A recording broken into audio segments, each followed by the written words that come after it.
Testing 1, 2, 3. They're all writing really important notes for the game right now. This is Jake Thorup with the Real. No, it's not the Real Salt Lake. This is the Monarchs game.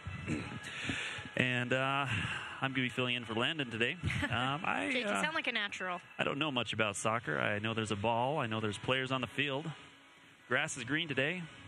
They've got a nice stripe pattern going on. The Monarchs are a great team. I hear the Monarchs are doing great this year, Carla. No, definitely. We were talking with Landon earlier how they are a game away from 50 points. We're going to have... which is a big deal. Yeah. That is what Landon was saying. This is a very big deal, especially if they win the rest of their games. It's going to be some sort of a world record, I hear. We have Bill Riley with us tonight. And he's... Funny guy, Bill Riley. Funny guy, Bill Riley. He'll be joining us on the mic here momentarily. Is that accurate? Take a crack. There's no pronunciation. It's a sunny day here in Salt Lake City, Utah. We are at the Real Salt Lake Stadium here in Sandy. You take a left going southbound on I-15, 9,000 south. You pretty much run right into the stadium. It is a beautiful sight indeed. Vantisson. I just listened to the news. Good Scandinavian name. Ooh, what is it? Svantisson. Svantarsson. All right, Jake's got it. And we have Greg Svantarsson on the field right now. He is a Norwegian native. The Northlands. He used to fight orcs in his early days. His father played professional soccer for Sweden. He did until he was eaten by an orc in the Northlands. Sven Tussin. Tussin. Sven Tussin. Tussin. Like 3 times. Okay, we'll write it phonetically. Sven Tussin. He leads Tulsa with 8 goals. Sven Tussin from Norwegian land. Where is he from? We don't know where he's from, but his father played professionally in Sweden. Sweden. He's probably Swedish, I'm guessing. So. Sven Tussin. Did you bring your own headset? Or is that one of the... This is one of the ones that provided. Oh, wow. I'm not used to headsets looking so nice. I get the crappy stuff behind the camera, I guess.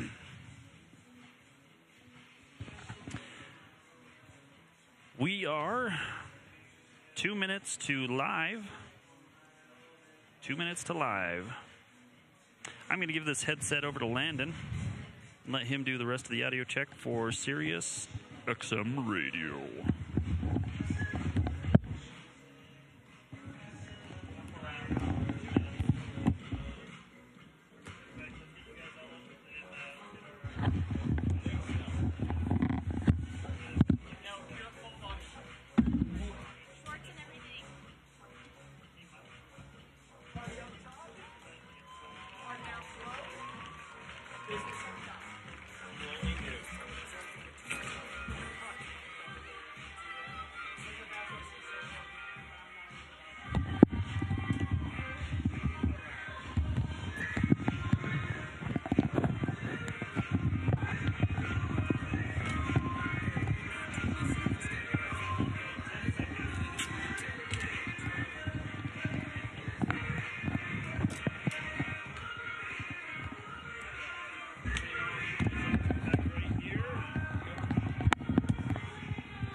From Rio Tinto Stadium in Salt Lake City, Utah, it's Monday night USL soccer action.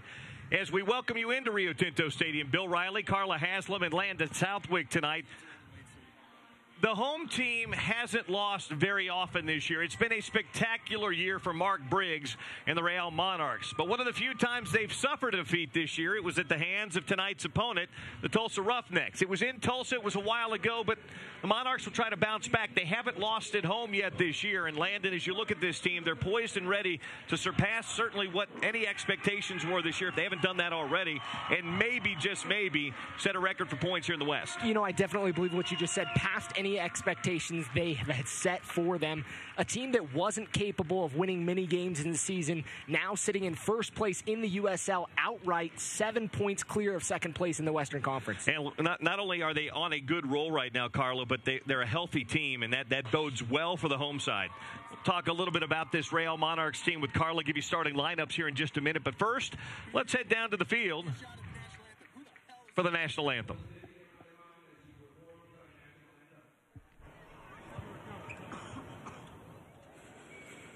Oh, say, can you see by the dawn's early light what so proudly we held at the twilight's last gleaming, whose broad stripes and bright stars through the perilous fight o'er the ramparts we watched were so gallantly streaming, and the rockets red glare, the bombs bursting in air, gave proof through the night that our flag was still there.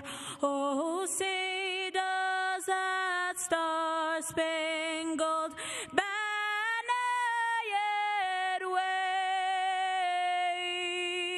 wave o'er the land of the free and the home of the brave.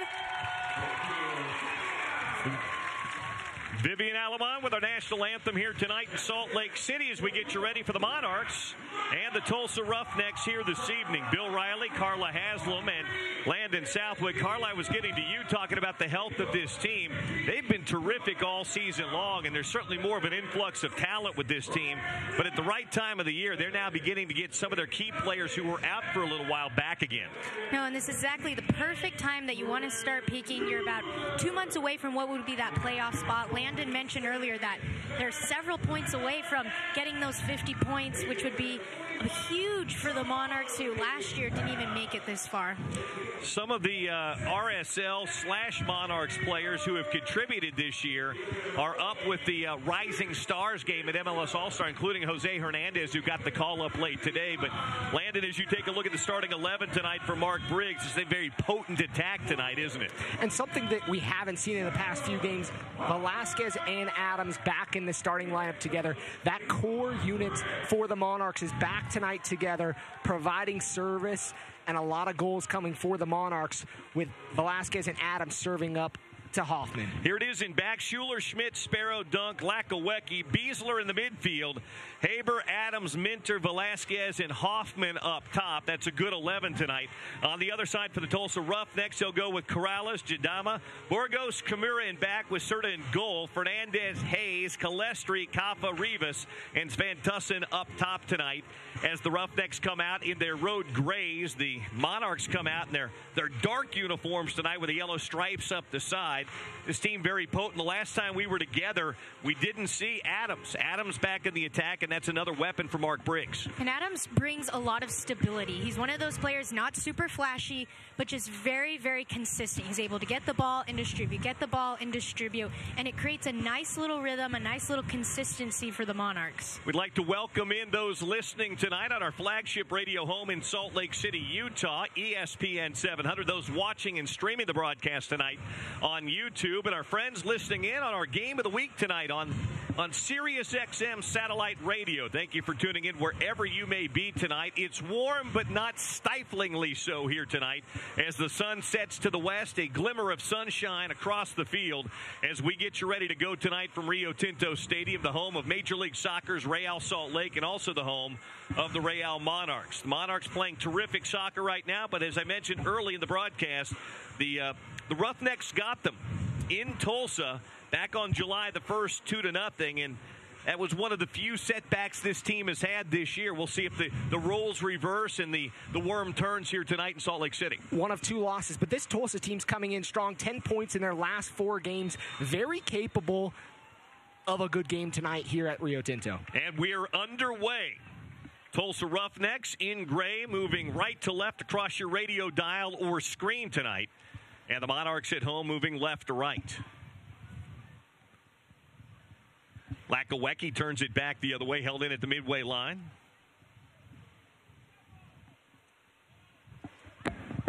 Tulsa far side, halfway. High pressure right now. Tulsa beating it. Monarchs trying to turn it back over again. Center circle.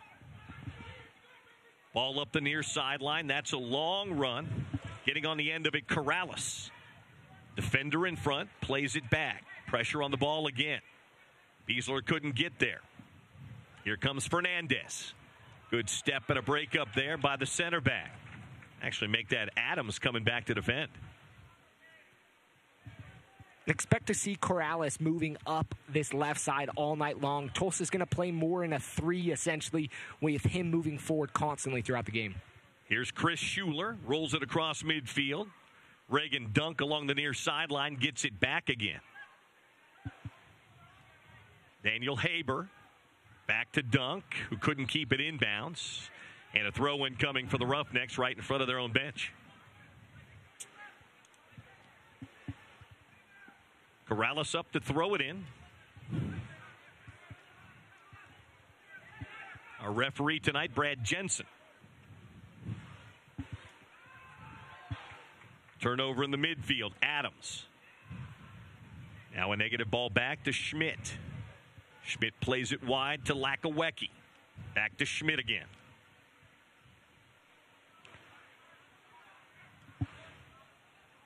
Good through ball, but Velasquez couldn't get on the end of it. Adams does find it. Near sideline, Haber. Back to Adams. Center circle, Nick Beasler. Couple of touches, nobody stopping the ball. Slots it back, Velasquez. Good bit of possession here by the Monarchs. Siva loses it. Oh, and a late whistle and a bailout foul against the Tulsa Roughnecks. Kind of a light foul there. I don't know if I would have called it in that situation. Velasquez looked like he got it caught up in his dancing feet, but gets bailed out by the center referee. Ball gets by Dunk. That's 2 plays now. Reagan's had trouble with it along the near sideline, and Corrales will throw in deep in his own end for Tulsa.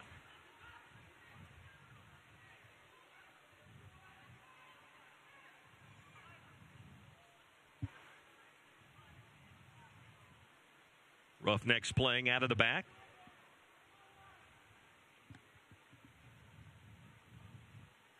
High line of pressure here from the Monarchs. Chidama. Along the near sideline, Corrales. There's Rivas, back to Corrales, just keeps it in. Out of bounds touch last by Tulsa. Quick throw in by the Monarchs. Schuler will play it all the way back to Sparrow as keeper.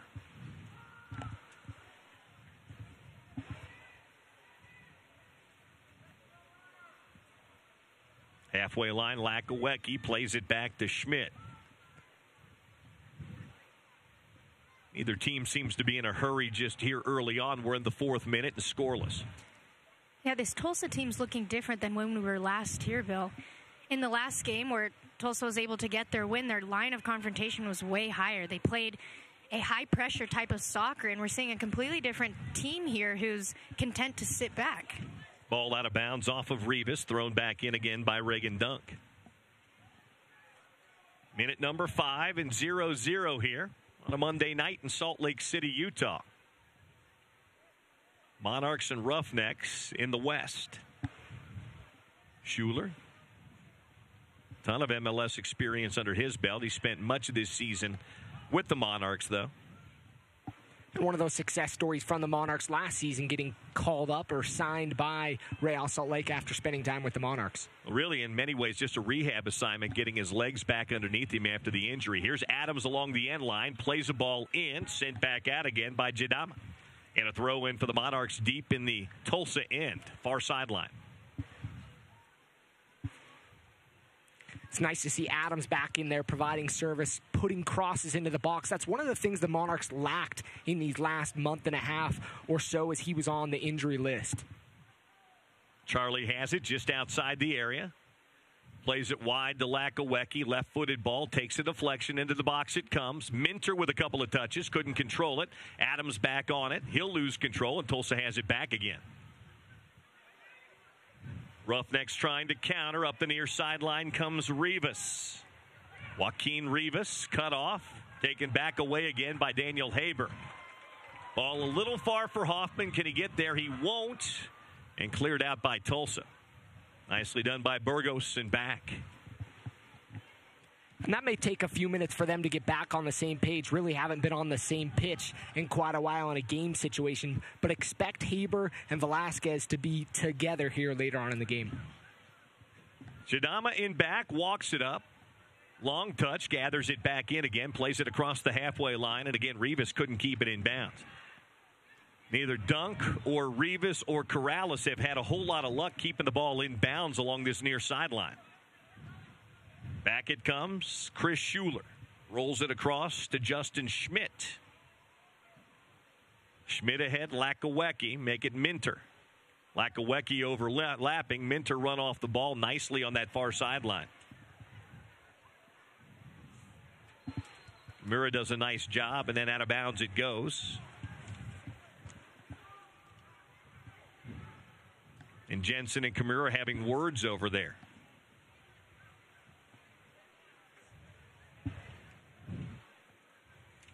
Free kick right at midfield for the Roughnecks. Back in play, negative ball back, Jadama. Clipped in, near sideline, Corrales. Good skill to bring it down, defender in front. George Corrales. Ball takes a deflection. Rivas looking in, flag up.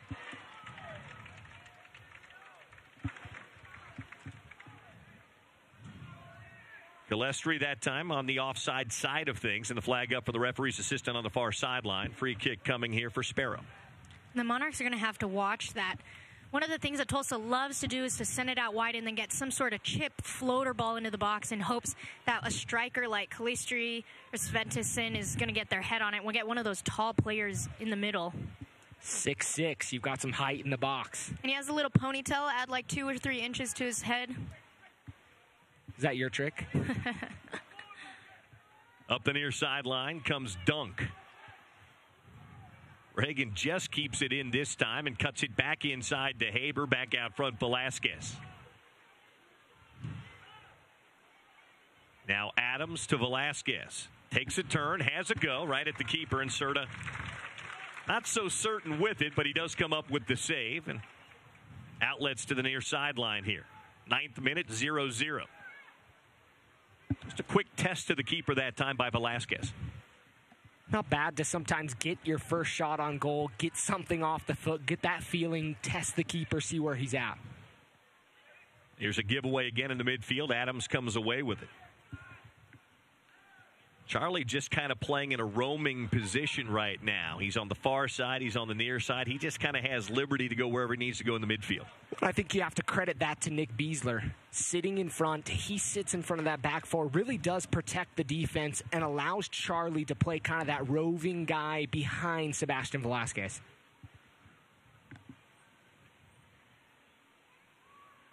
Here's Adams cutting into the center circle, playing it back to Nick Beasler. Now Dunk across midfield, being chased by a couple defenders, nearly slots it through. Oh, he had Hoffman breaking. A good last-second step by Tulsa to break it up. Top of the box, Serta's got it. He'll walk it outside and play a little sweeper-keeper. Play it to the near sideline, taking it down by George Corrales.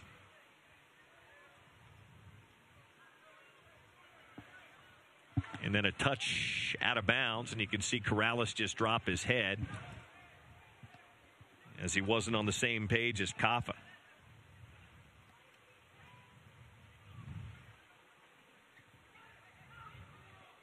Schuler all the way back to Sparrow.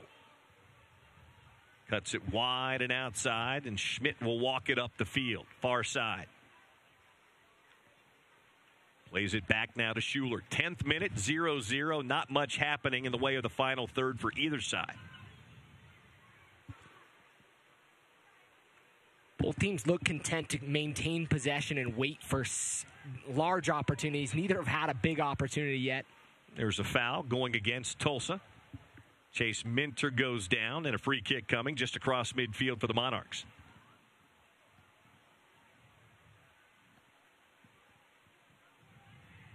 Center circle, Schuler takes a touch and plays it ahead to Charlie Adams. Adams cuts it inside to Velasquez. He'll play it long, but too long for Reagan Dunk, and over it goes for a goal kick.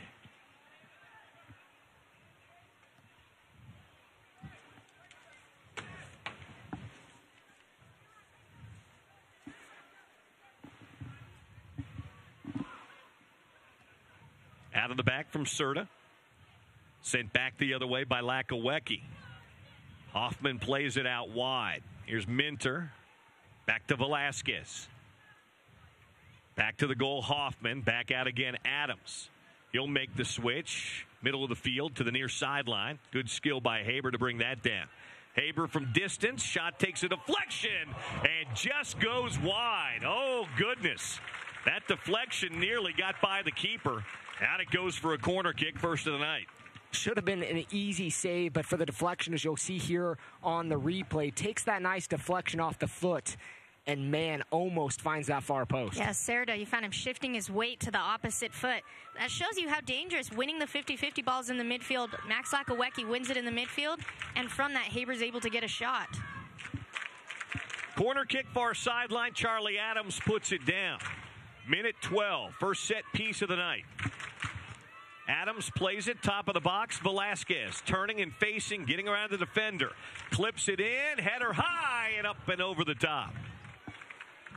Not a bad look from Velasquez to take that little touch. A lot of players would try to get across it immediately, but he decides to get to the end line. Cheeky little chip, trying to find his teammate. And Justin Schmidt got ahead to it, but he couldn't really redirect it at all. Serta has a goal kick. And that's something you can tell they've practiced on the training ground. Velasquez peels off, quickly taken, trying to find that space and an extra opportunity. Hayes. First time we've called his name tonight. Cuts it inside. Ja'Cory Hayes. Long run up the near sideline. George Corrales. Good break up there. Down goes Calistri. Monarchs get it back. Schuler clears. Looking for Haber, who chests it down. Daniel using that big old frame of his to shield him off. Here comes Velasquez. Cutting, weaving, turning. Getting run off the ball nicely by Ja'Cory Hayes. Roughnecks with a chance to counter. They need numbers, though. Here they go. 3v4 up the far sideline.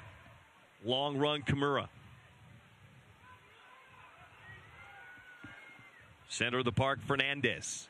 Back out wide, Kimura. Leaves it again for Fernandez. Pressure coming. Outlets Kaffa. Too far for Svantusson. And back it comes to Sparrow, the keeper. Svantusson and Schuler, they're going at it a little bit. Size and size, battling back. And that should be a battle that we have to keep an eye on tonight. Chris Schuler's a big, rangy guy. It doesn't happen very often that he's outsized by 2 or 3 inches, but that's the case tonight. Svantusson's a big guy. And an athletic guy at that. His dad played professional tennis. Ball in back. Sparrow out of his area, not taking any chances. Clears it 15 rows up. We've played a quarter hour here in Salt Lake City, still 0-0. Roughnecks from Tulsa in visiting tonight, the Rio Monarchs. Calistri runs right into Nick Beasler. Beasler plays it out of the back. All knocked out of bounds, touch last by Ja'Cory Hayes. It will be a throw-in for the Monarchs.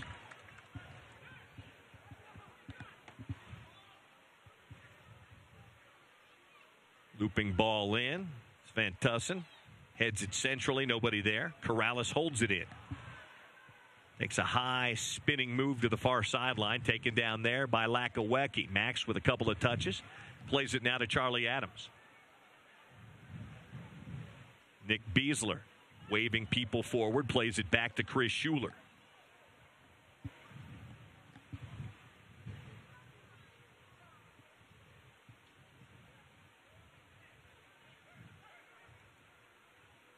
Through ball, Velasquez.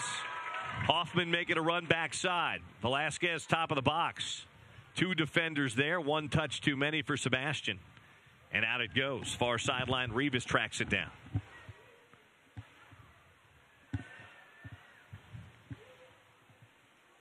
Kimura playing it ahead. Van Tussen. Back to Kimura. And Rivas wasn't running and couldn't get on the end of it. Out of bounds it goes. Interesting so far during this first 16 minutes of play. We've seen that both teams really are just a touch on a different page. Every pass has been a little out in front. Nothing's quite been to the feet with the crispness that we would expect. It's working on a Monday, right? Monday blues? Monday blues. Going to work on Monday. Here's Kaffa. Now out near sideline, it comes to Corrales.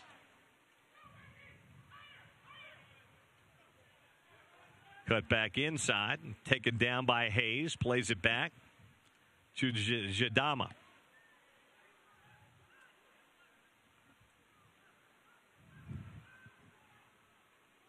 Burgos up the far sideline. Yosuke Kimura. Rodriguez.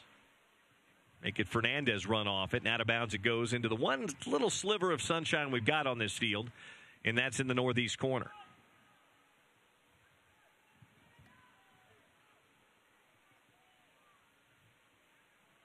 Lakawecki gives it away. Minter fights to get it back again, and he gives it away too.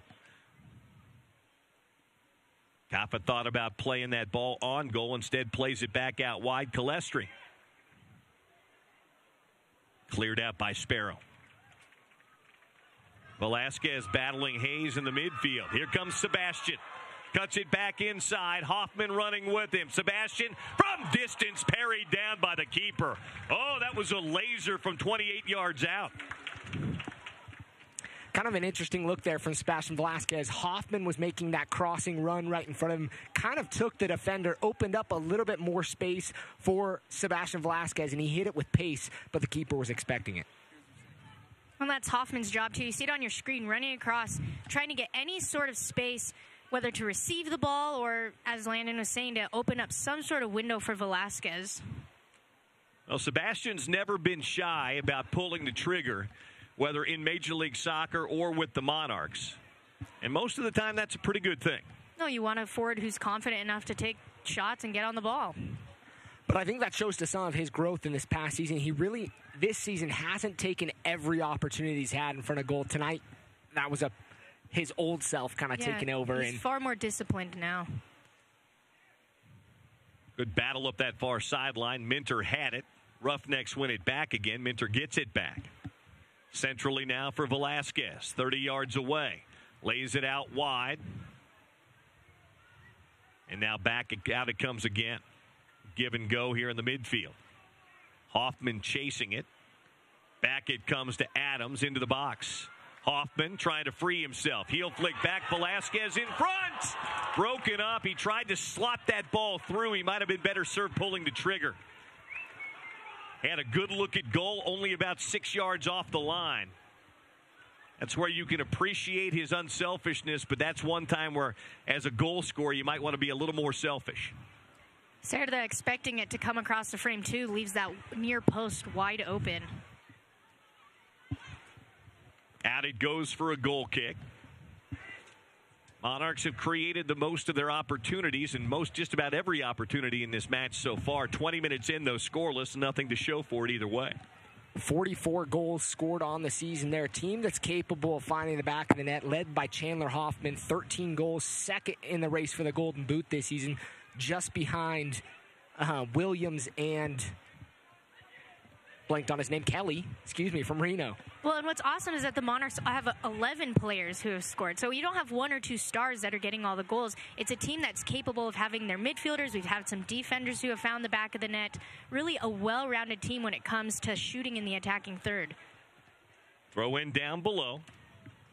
Hopper couldn't control it. Beasler plays it wide. A lot of room in front of Max Lakawecki. Space trimmed down just a bit, so he plays it back to Schmidt. So Velasquez coming deep to get it from Schuler, plays it back to Chris. A little more high pressure now from Tulsa as the Real Monarchs are struggling to get it out of their own end. Minter. Back to Beasler. Big switch out of the middle of the field. Near sideline, Haber takes 2 touches off the chest, cuts it back inside. Gives it right back away. Jadama. Hayes. Haber on his back. Relieves the pressure, plays it out wide. Fernandez across midfield. Sven Tussin with 2 defenders around him, and the ball comes back to Kimura.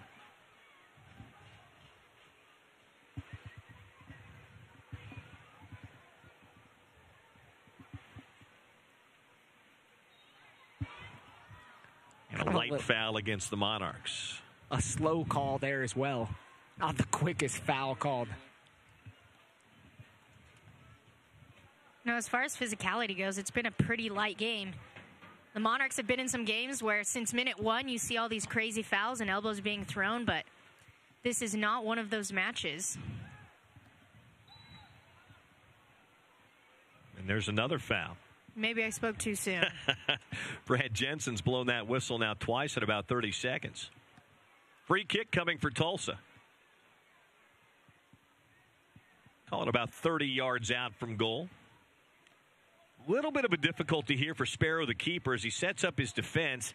He's in the sliver of sun. This ball will be coming out of the shadows and at him. We'll see if they have a go at goal. Yeah, he's thinking, let's just put as much of my wall as possible on that near post so I don't have to come back to look at it.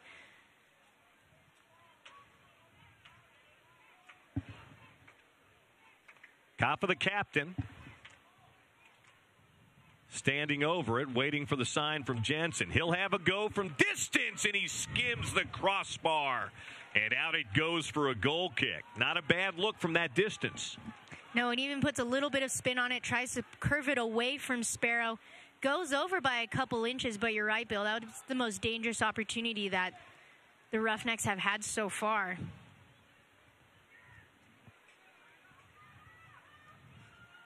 Sparrow had the angle covered, but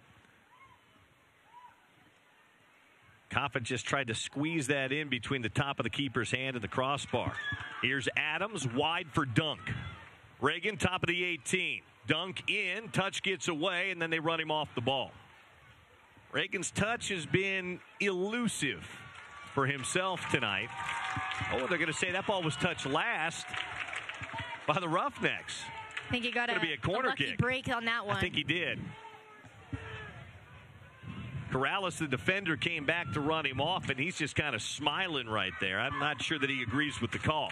Either way, second corner tonight, both of them in favor of the home side, the Monarchs. 24th minute. Charlie Adams puts it down near side. It will be a left-footed in swinger if he hits it.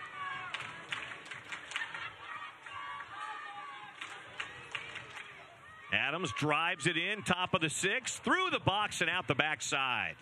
Minter tracks it down. Monarchs keep possession. Pretty well hit ball by Adams. Nobody found the end of it, though.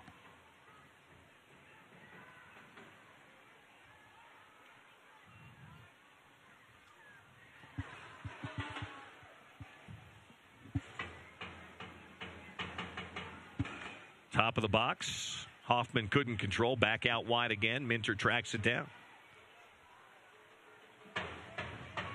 Minter cutting it inside now. Tried to play it back to Velasquez, but right back to a Roughneck instead. Ja'Cory Hayes. Now Kamira. He gives it right back to Nick Beasler. Sloppy play in the midfield right now.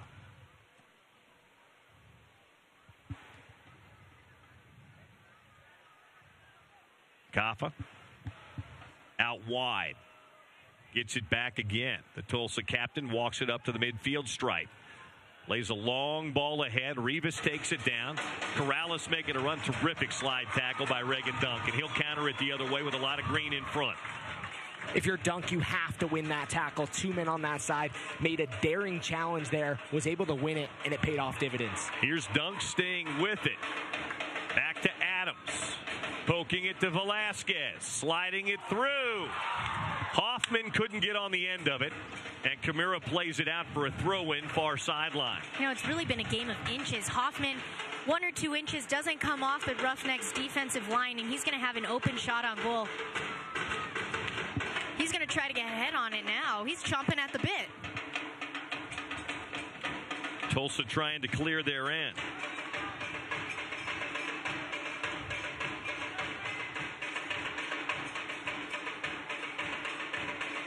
Corrales to Kaffa.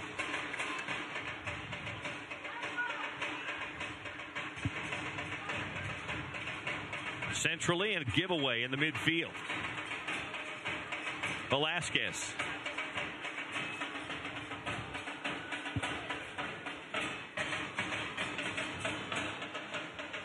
He could have called a foul on that, had his hands on him. I think center referee Brad Jensen waved off the AR on this near side. Another giveaway by the Monarchs.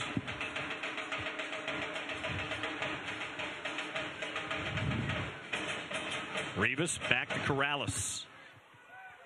Now Ja'Cory Hayes, center circle. Fernandez out wide. Here come the Roughnecks. Kamira into the attack. Slow up, and the Monarchs defense adjusts.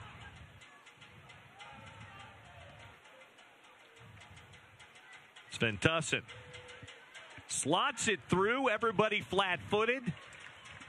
And back it comes to Sparrow. Hey, fans, many of you tonight are listening in on Sirius XM. Just a reminder, USL's weekly show on Sirius XM FC Channel 85, Monday nights at 9 p.m. Eastern. You don't have that tonight. You've got us instead. Information around the league. Don't forget, Sirius XM FC will air the game of the week. Check USLsoccer.com for dates and times. Bill Riley, Carla Haslam, Landon Southwick.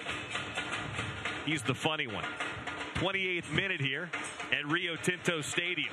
Scoreless between the Monarchs and the Roughnecks.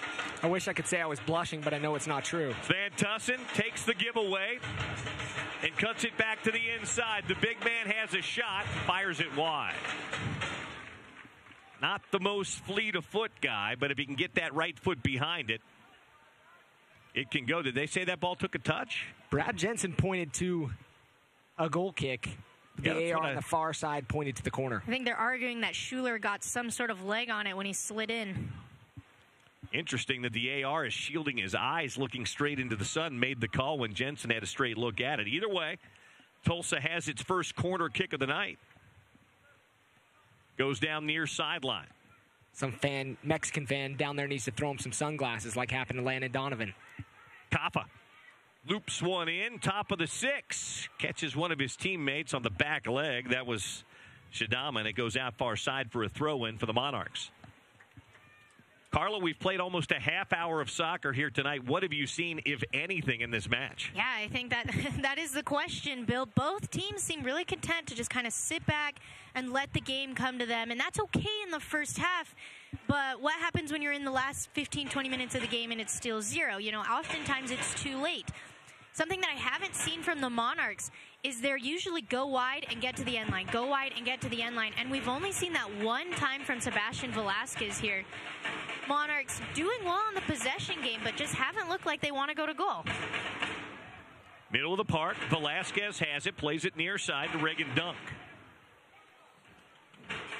Dunk's a guy that saw quite a bit of time with the senior team early in the season due to injuries and call-ups and other things, but relegated for a little while now to the Monarchs, and is probably the level where he needs to be right now to work on his game and his skill on the professional level. And I think he was a little forced to play with the first team in a situation. Injuries early on, call-ups, lots of different things going on with Real Salt Lake, but got an opportunity, and now is really where in a situation that he probably should have been in from the start of the season. Good job by Dunk there to use his body, found that ball, shielded off the smaller Ja'Cory Hayes. Halfway line, Charlie Adams has it. He'll switch it out far sideline. That ball gets to Minter. Great touch. And the Tulsa player, Kimura, just kind of let up. Here's Velasquez. Sebastian, top of the box. Chandler Hoffman couldn't get anything on it.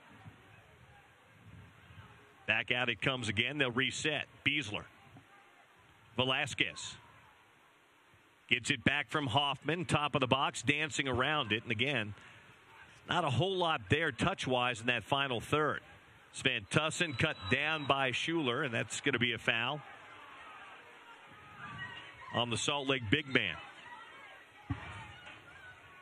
Tulsa bench petitioning for that yellow card.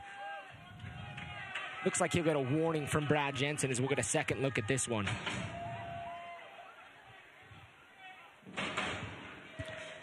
I didn't see a yellow there, did you? No yellow. I believe it warrants a talking to. Looks like Schuler was a little slow to step up onto that. He could have avoided that if he would have reacted a touch quicker, but was slow getting up. Out of the back is Jadama. It falls to Rivas. Rivas broken up from behind. Good track back. Sven Tussin into the box. Has it get away. Sparrow falls on it, and he keeps it in. Nicely done. Connor does a good job there of not only smothering the ball, but keeping it in bounds. 32nd minute, 0-0.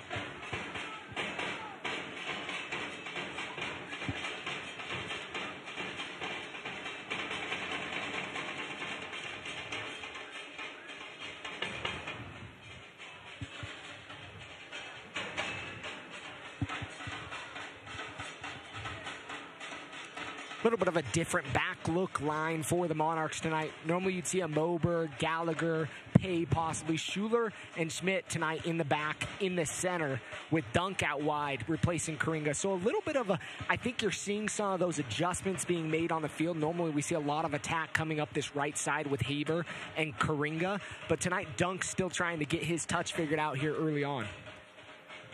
At times a lot of two in the back with both Lakawecki and Dunk moving up the flanks and Beasler dropping back to make it almost three in the back at times. Here comes Nick through the center of the park. Slots it ahead. Hoffman, top of the box. Three defenders there.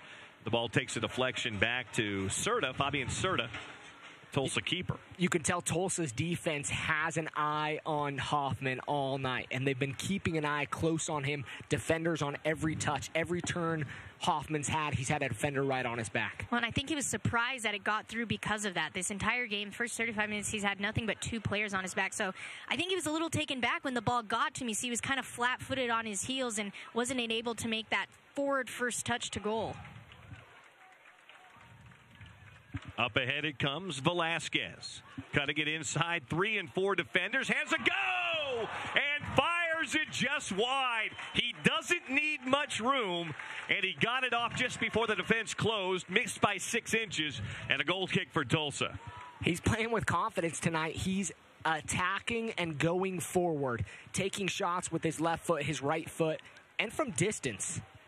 Well, and it's an unpredictable play. I mean, several minutes ago, we saw Velasquez with the ball, and he's taking 3 touches, 4 touches, 5 touches. And you kind of get this thinking that that's how he's going to play, and then suddenly he gets the ball, and off the second touch, he decides to shoot.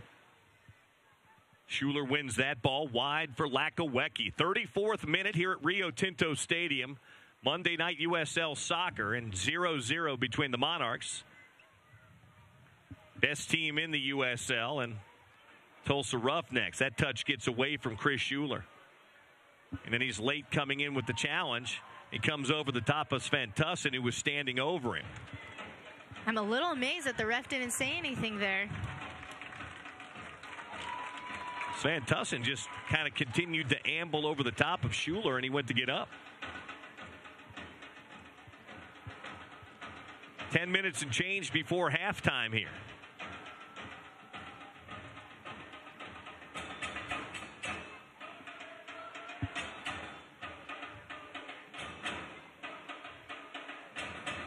Nice ball wide. Fernandez plays it in space.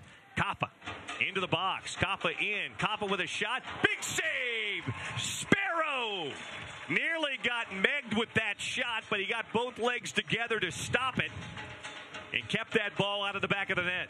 You know, something I noticed there, though, is Schuler was looking a little limp coming in, not running at full speed. Probably could have cut off that angle, but let Schmidt try to recover, and it gave an opportunity to Tulsa there.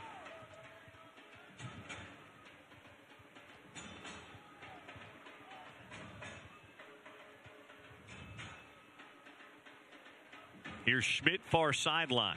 Nobody stopping the ball, so he walks it across midfield and continues to walk it across midfield. Finally, Fernandez steps to him, and Schmidt keeps it. Cuts it back inside. Ball comes back to Adams. Charlie leaves it for Velasquez. Back to Adams again. Pokes it ahead. Takes a deflection. Rivas wins it back. Joaquin Rivas along the near sideline. Gives it away. Good pressure by Velasquez. Kind of a lazy pass by Rivas. Straight away, Adams. Now Beasler. Haber. To Hoffman. Back to Haber. Cuts it in front. Top of the box. Nobody there. Kappa out wide. Cuts it back inside. Grabbed by Dunk. That's got to be a foul, and there it is. Reagan does that one again. He'll probably see a yellow. You know, you could argue that's a yellow card worthy foul, professional foul. They're trying to slow up the counterattack. In a defensive situation like that, probably not going to see the yellow, but you definitely could, and it would be warranted.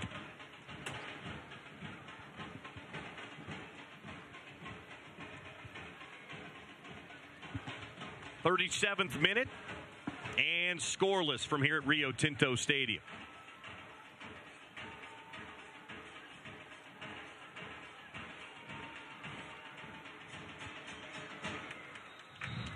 And the offside flag up.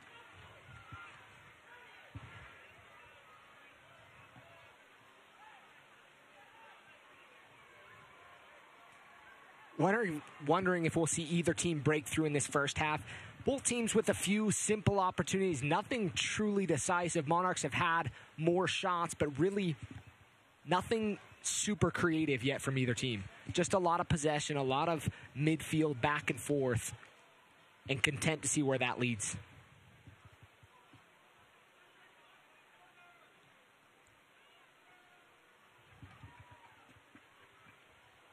And there again, Dunk just couldn't keep that ball in. His touch has been rough tonight.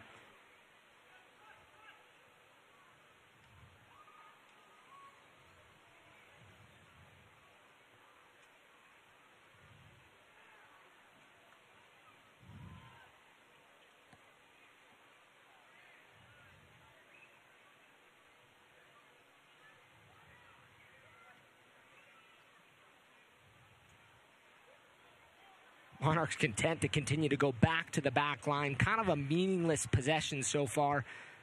It's almost like they're not willing to take risks. You know, they don't even turn their head before, you know, to see if there's a possibility of moving forward or finding someone forward. It's just an easy pass back.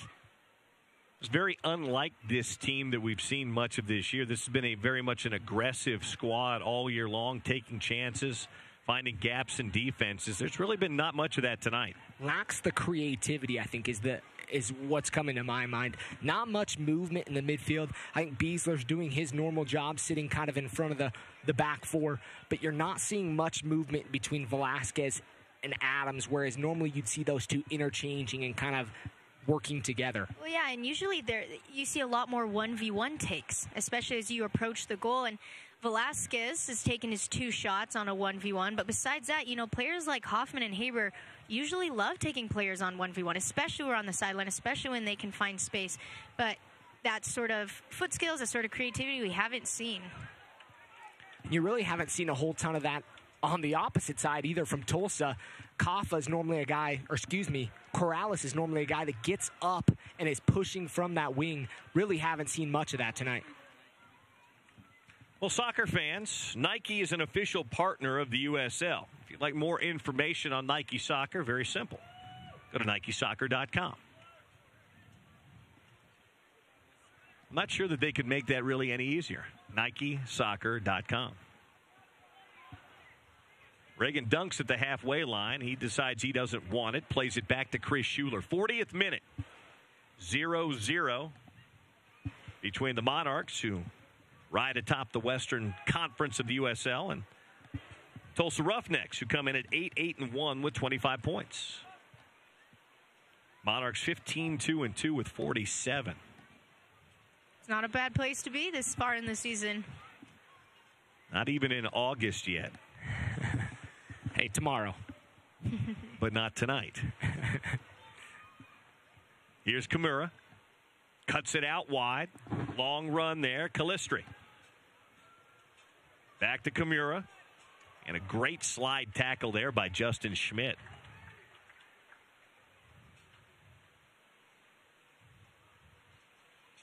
Lakawecki breaks it up. Gets it ahead to Minter. Now Velasquez coming deep for it. Giveaway. Dangerous ball in.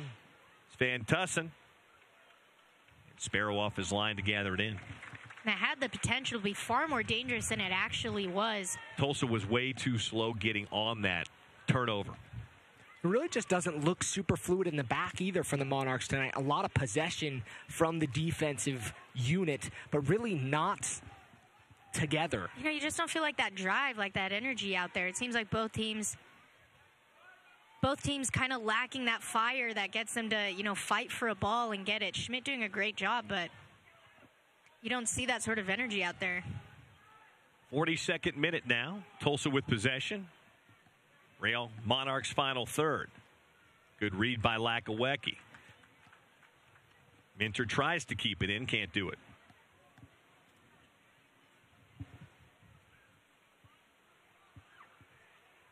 Both teams sitting in the playoff position so far. Tulsa in the 7 seed.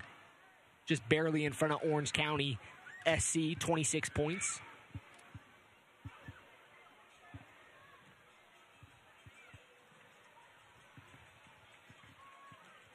And the ball goes out of bounds right next to the Monarchs bench. George Corrales to throw in.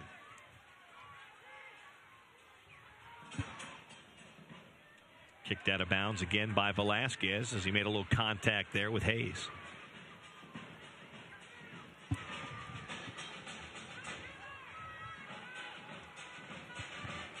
You just kind of have the sense that both teams are just trying to get to the half, get into the locker room, regroup. I would expect some big changes from Mark Briggs. He has a few players he can bring off the bench that are capable of changing the game. Hernandez is one of those. Through ball. Van Tussen couldn't quite get on the end of it, but he did get around Chris Schuler.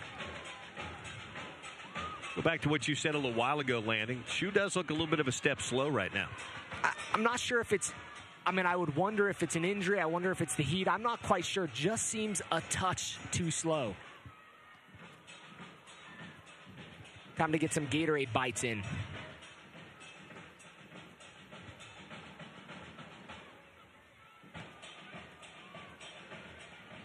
Late first half, 44th minute, 0-0. Imagine there wouldn't be too much extra time, simply because nothing that crazy or exciting has happened in this game. Couple of bumps and bruises, one card, that's been about it. Maybe about a minute or so.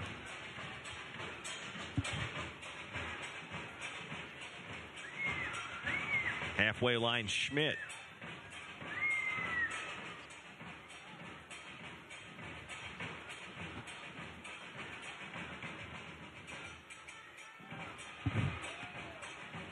Adams caught flat-footed on that ball back from Hoffman.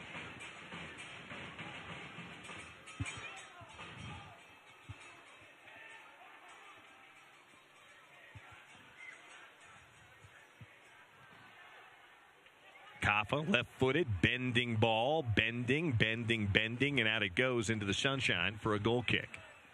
45th minute. Mark Briggs up pacing the coach's box down below. Barking instructions and trying to get his team on the same page offensively. Here's Haber. Daniel Haber punching it through to Chandler Hoffman. Terrific step there by Jadama. But not a bad look there. Good settle by Haber to bring that down on the side. And a good look, but a little too slow. Needed a little more pace on that ball. Kimura. Back to Burgos. Hayes. Head too far for Fernandez. Beasler. Center circle. Velasquez.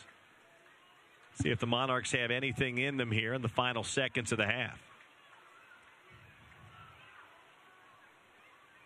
Velasquez toward the corner flag. 3 defenders there. Out it goes for a corner kick. I think we're going to see 0 minutes of stoppage. I think we are might too. Let this play I was going to say Jensen put that whistle in his mouth, but didn't blow it as it went out for the corner kick. As he checks his watch again. He's going to give the Monarchs their corner kick here, and it will likely be the last play of the half. Third corner of the half as Charlie Adams takes his time and takes his time some more.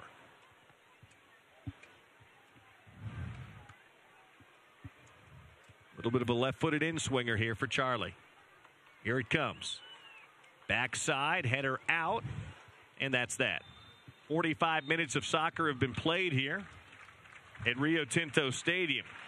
Carla, not much to show. No, definitely. For the second half, both teams, if they want to get a goal, they're going to have to take some chances. I know right now it's one thing to play conservative soccer when you're up a goal or when you're up 2 goals, but at this point, still 0-0. It only takes one breakaway or one fluke deflection to put the Monarchs down a goal. 9 shots here in the first half combined. 6 shots for the Monarchs, 3 for the visitors, Tulsa. Really not much there, though. 2 shots on goal for the Monarchs, 1 for Tulsa, but nothing that really stood out. Kaffa had a good opportunity for the Meg, but really kind of a lackluster first half from both sides. It'll be interesting to see what the halftime adjustments are here for Mark Briggs. He's got a good team on the field. They just don't look to have that little extra bit that they've had in many of the games we've done this year. And, sometimes as a head coach, you have the opportunity to insert a player that could really change the game, really change the dynamic. Even a defender on this team, there's players on this bench right now that are defenders that are capable of changing the game and maybe changing the tempo. Well, we'll take a timeout and then a short break. And then when we get back, Landon and Carla will have a chance to talk to Real Salt Lake General Manager Craig Weibel here at Rio Tinto Stadium. 0-0, the Monarchs and the Roughnecks here on ESPN 700 and YouTube.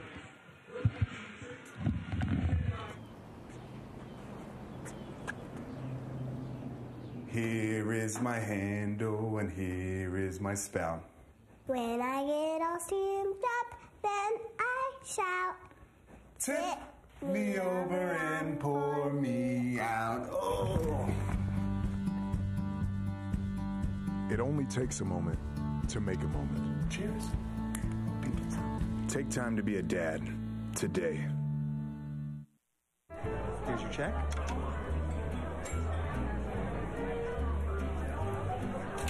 Oh, you got it.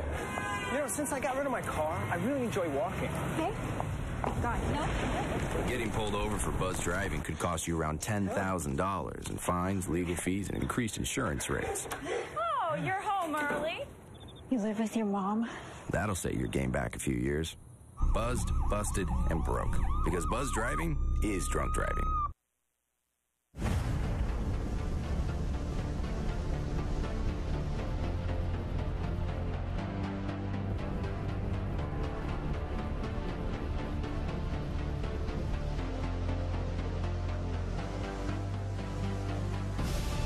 We've raised the stakes.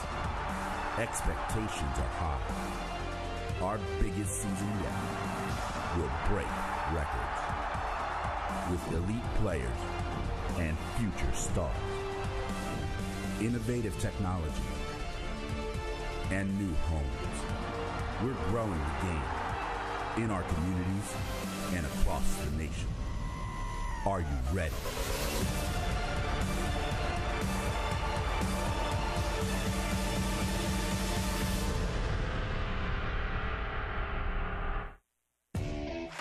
We built the USL into the largest Division II professional soccer league in the world. And now the time has come to announce USL Division III, America's professional third division league, completing the U.S. pro soccer landscape. It's time for your town, your team, your game. D3 will fuel local pride and local passion, creating a new legacy for the beautiful game and inspiring its tribal following across the country. This is professional soccer, built on a disciplined financial model and operational excellence, featuring exciting venues to thrill fans in hungry new markets yearning for the game. USL Division III, professional, passionate, proven. Pro soccer starts here, coming in 2019. For more information, visit USLD3.com.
We're back here at the half at Rio Tinto Stadium, 0-0 at the half between the Tulsa Roughnecks and the Real Monarchs. We're here with Real Salt Lake General Manager Craig Weibel. Thanks for joining us. Pleasure. Thanks for having me. Taking the time to have a conversation with us. Craig, these past few weeks have been a busy few weeks for you. Summer transfer window open until August 9th.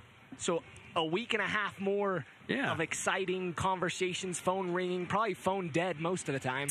Yeah, it runs out of battery about 3 times a day right now. I keep charging it, but there's a lot of fun rumors, a lot of fun speculation, and then there's a whole bunch of real conversations that happen. And movement's a big piece of it, and potential movement is a big piece in our league because trading within the league, obviously you've seen it happen, some massive trades.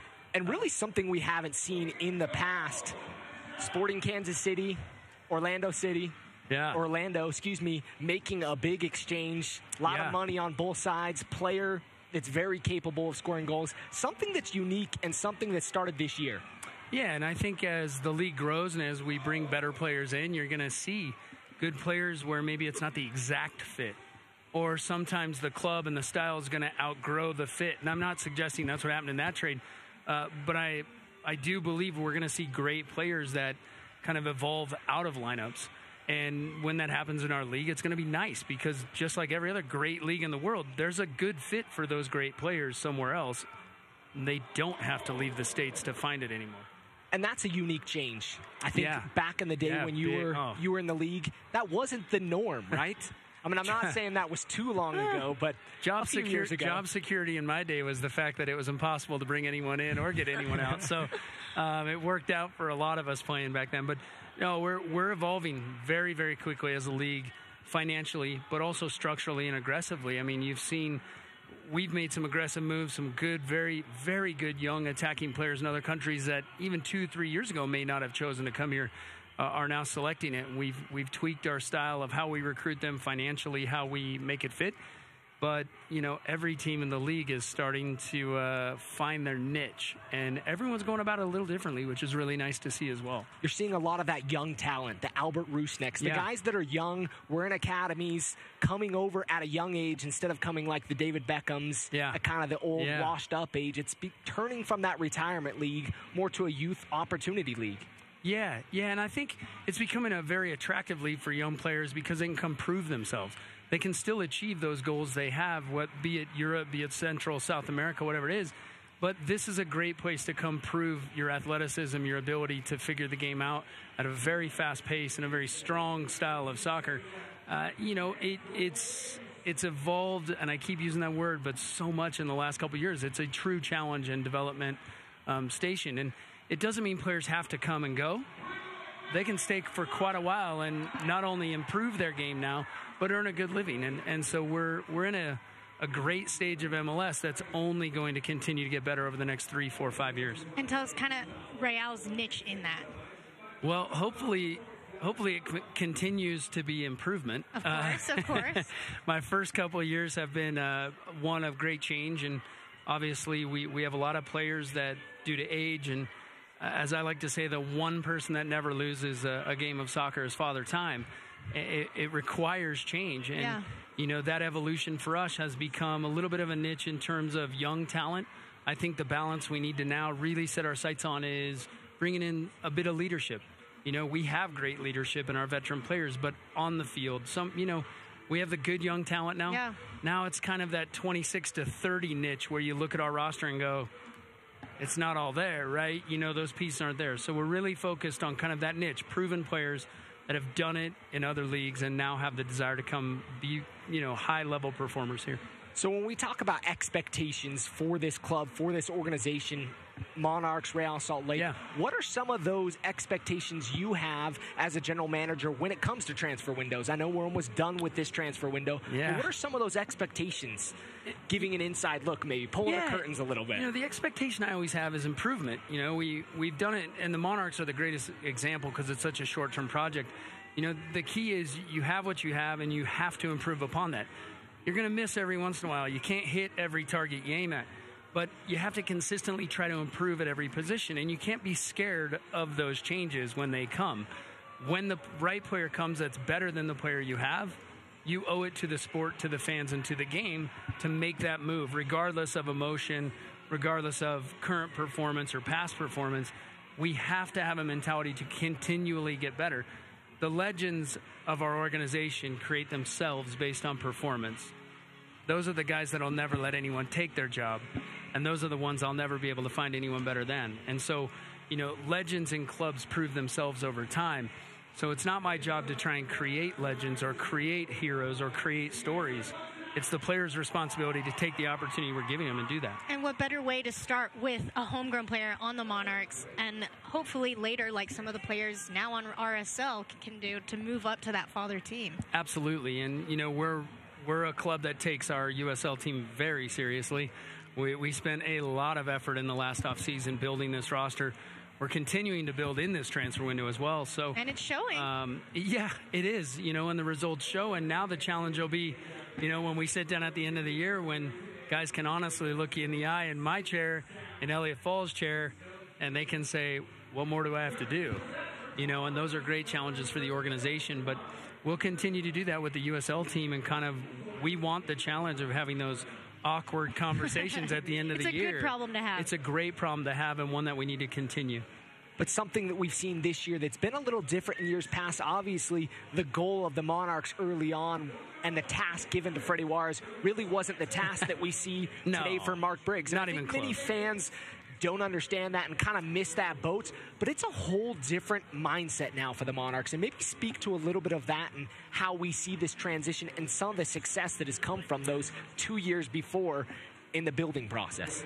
When we started this project, nearly 3 years ago, we were very utopic in our thought process. We kind of thought, we'll just take all of our own guys from our academy and they're just going to blossom and everything's going to be very colorful and unicorns and ice cream.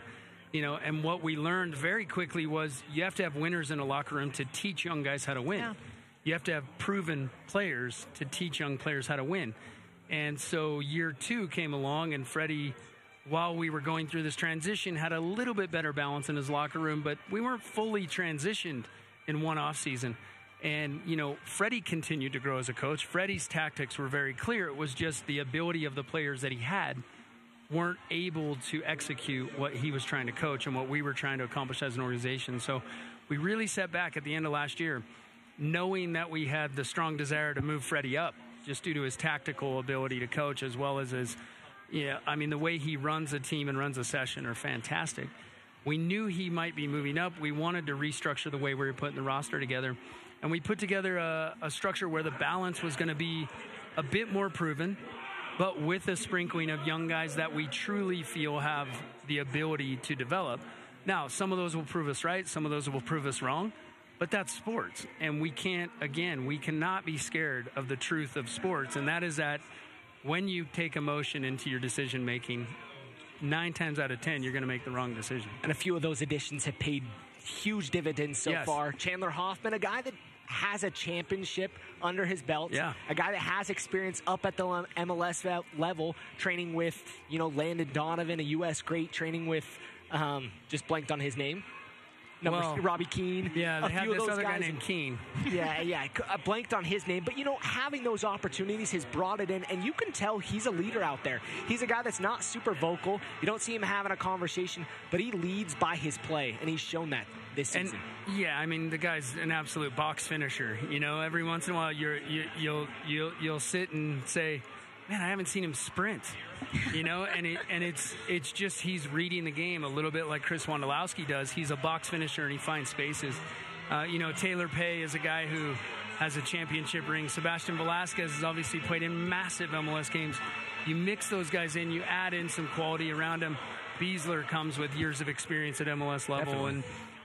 And I know I'm forgetting one or two, but we have a lot of experience. But it's a fine balance because those guys that we talk about with experience still have a lot to prove. And that's one thing we really wanted to focus on with this team is maintaining a little bit of a chip on our shoulder. We want this roster to be represented by guys that have a lot left in the tank to prove. General Manager Craig Weibel, thank you for joining us tonight in the booth. Thanks for giving us a little bit of an insight on how this organization works. I think fans oftentimes crave the inside knowledge, crave what you have. So thank you for bringing that today, and we hope for an awesome second half. So far, I've never not returned an email when a fan sends me one, so that's an open invite. Challenge accepted.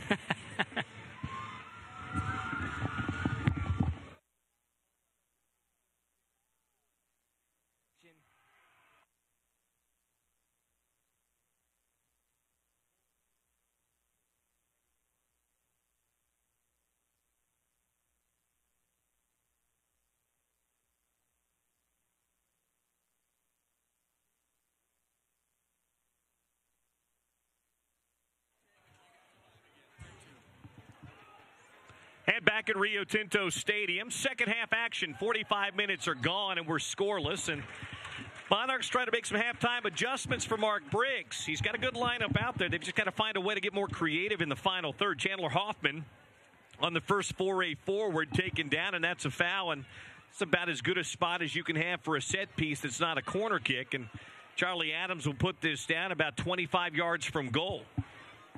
Shadows all the way across the field. The sun is set to the west.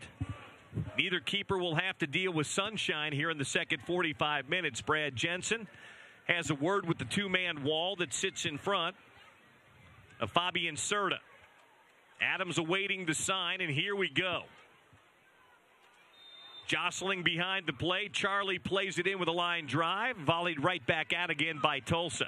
Tracked down by Haber, and the Monarchs will reset. 2 minutes into the second half. Ball played in by Minter off the legs, and that's going to go out for a corner kick. Fourth corner tonight coming here for the Monarchs. First of the second half. Carla, if you're making halftime adjustments and you're in that Monarchs locker room, what did you tell the guys? I tell them get to the end line.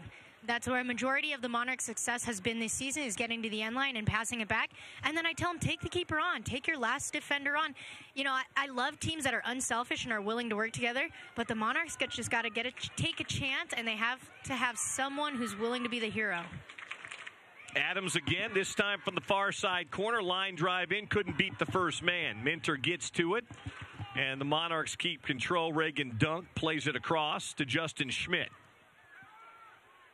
They get Lakawecki, and he takes a go from about 35 yards out, high and above, 10 rows deep, and a goal kick coming for Tulsa. Sometimes as a defender, you just have to get it in there. You have to take a rip. know that was a quality rip, but nonetheless, it was a shot. Well, we heard Carla's thoughts on the Monarchs. What about on the other side, Landon? What's the adjustment, if any, at halftime for Tulsa?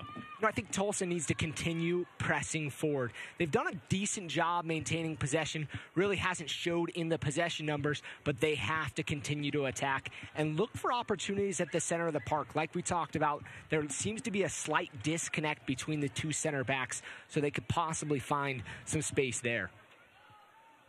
Lakawecki coming together down below with Kimura, and that ball goes out of bounds, and Kimura's going to need just a second. You could hear that collision from upstairs, and Kimura holding that right ankle, that right shin after that collision with Lakawecki. It's a clean ball. You can see Lakawecki does put his toe right into his shin. Doesn't feel very good, but not a bad start for the Monarchs. In the first 2 minutes, they've had a corner, a set piece, and a shot. We talked about bringing the energy, taking some chances, and it looks like they're already ready to do so. A lot of coaches, especially Mark Briggs, will say that they want to start the match, start the second half with a lot of energy attacking, going forward off the kick. Daniel Haber moving center of the park, leaves it back for Adams, plays it back out wide again. A touch and then a chip in and right into the waiting arms. Whoa, Serta. That's about 3 times tonight we've seen Serta mishandle the ball initially and then get it back again. That one could have been about the most dangerous as he plays it the other way, but he's got a man down inside the box, and that might be Kimura again. And if that's the case, Tulsa may have to think about subbing him off. Yeah, that right shin, right ankle still bugging him after that collision. You could hear the sound up here in the booth from that challenge, that thud. And it really, sometimes, stuff doesn't feel right. You try to play it off, and if it doesn't continue to feel right, you go down in that situation. Hopefully he's all right. You never want to see an injury off a challenge like that, especially checking out kind of that high shin to knee area. Scary as a soccer player. Training staff out to check on him. We'll remind you that here in Salt Lake City, the parent club of the Monarchs will play Saturday night against the Houston Dynamo. The Dynamo sit in 3rd place in the West with 33 points. Right now, Real Salt Lake, 8th place. Playing better. They're trying to make it 4. They've made it 4 straight unbeaten. 2-2 draw last Saturday night. They'll play Saturday night here at 8 o'clock Mountain Time at Rio Tinto Stadium against the Dynamo. And if you're going to make that playoff push in the West, these Western Conference games are not 3-point swings, they're 6-point swings.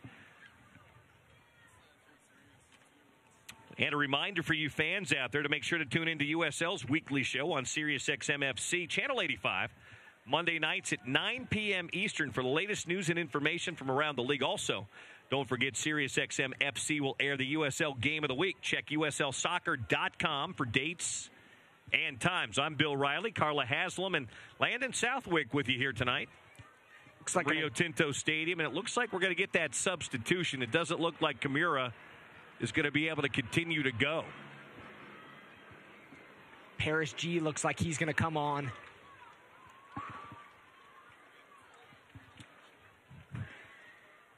The Croatian played 80 minutes last week in the win over Phoenix, a 3-0 win for Tulsa. It's a player that's capable of doing some work on the side. We'll see if he's able to apply some pressure and provide to the attack. So our first substitute comes in minute number 52. Paris G in and Kimura out.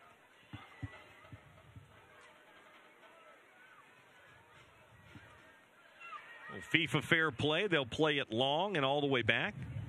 And Fabian Serta put it back in play here for the Tulsa Roughnecks. High and long through the center of the park. Schuler lets it go, and the ball knotted back by Justin Schmidt.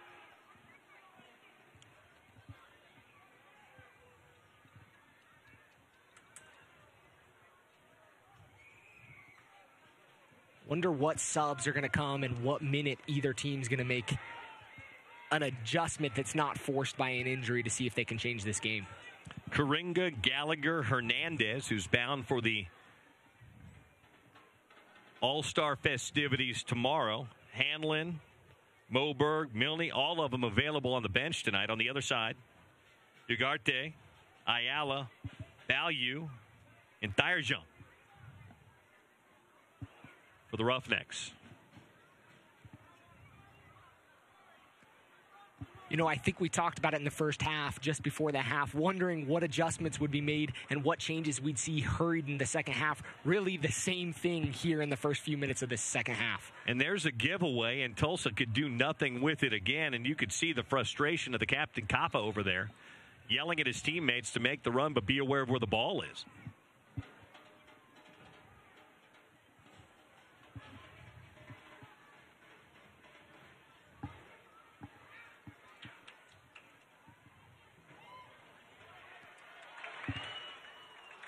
Good run by Haber. Kicks it off the shin of a Tulsa defender and out for another corner kick. Corner kick number 5 of the evening. 2 of the second half coming here for the Rio Monarchs. Charlie Adams will make that long, slow jog to the near sideline to put it back in play for the home side. 54th minute, 0-0 here at Rio Tinto Stadium. Monday night USL soccer. ESPN 700, Sirius XM, and YouTube. Adams drives it toward the spot, punched out again by Cerna. Dunk with a hopeful ball that was well wide and a goal kick coming. I think it would have been better served to recycle that one out to one of the wings. You had Charlie Adams coming out, still in position to whip one across in through the 18. And you wonder if he even meant for it to be a shot. You read his body language. He didn't come into it with much power. Long ball over the top. Lakawecki gets to it and heads it back to his keeper, Connor Sparrow. Sparrow hasn't been super busy tonight. He's made a couple of nice plays, but Tulsa hasn't created a bunch of opportunities in that final third or inside the 18-yard box. Well, and if I'm Tulsa, I'm telling my strikers, test out that keeper. Throw some in the air. Try to get some down low. You know, anything to get Sparrow to the ground. But you're right, as far as being tested, it's been a pretty easy night for Connor Sparrow. Haber back to goal, leaves it for Adams. Adams punches it through, try to get that ball maybe to Velasquez. Tulsa there first. Back through the middle of the park. Ja'Cory Hayes plays it backwards. Corrales plays it all the way back to his keeper. Up the near sideline. Paris G gets his touch. Here's Fernandez. Hayes wide for Corrales. Rivas back. Lots of passing without much purpose right now. But a good job by Tulsa to keep the ball, keep possession. We'll see if they can turn that into meaningful possession. Burgos. Monarchs really clogging it up. You can see on your screen. Just trying to take up a lot of space in the middle, make the field seem smaller than it really is. Paris G. Fernandez. Adams closes down that space. Kaffa back out wide, far sideline. Corrales back to his captain.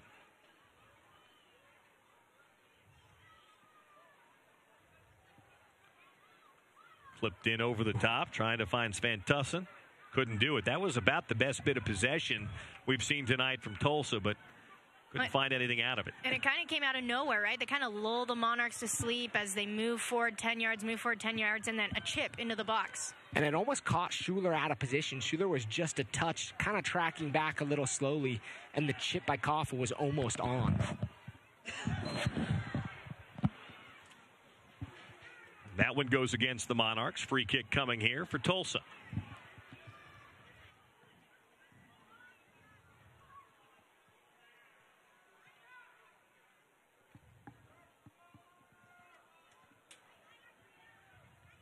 Tulsa will be back in action this weekend. At home against Reno 1868 FC. Out of bounds, far sideline, touch last by Tulsa. Monarchs to throw in.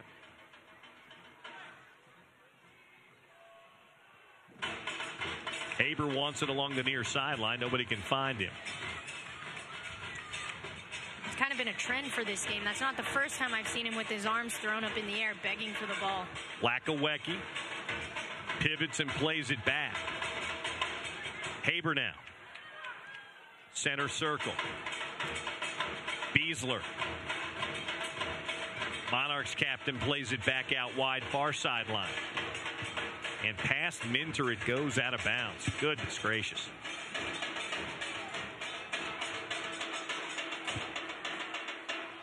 Mark Briggs down there giving instruction to Hernandez. Jose Hernandez going to come on here shortly. See if that could be the impact player that changes this. He's very capable of changing games. Pac-West or Pac-12 co-player of the year. Into the box it goes, sent back out again. Good recovery run there by Justin Schmidt. Throw in Tulsa down below. Almost an hour in and still scoreless here at Rio Tinto Stadium.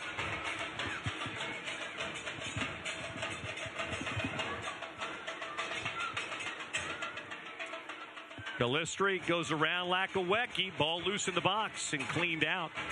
Again by Schmidt, out of bounds, right past the fourth official. And a throw in coming here for Tulsa. Burgos throws it in quickly. Chidama. Out wide to Corrales.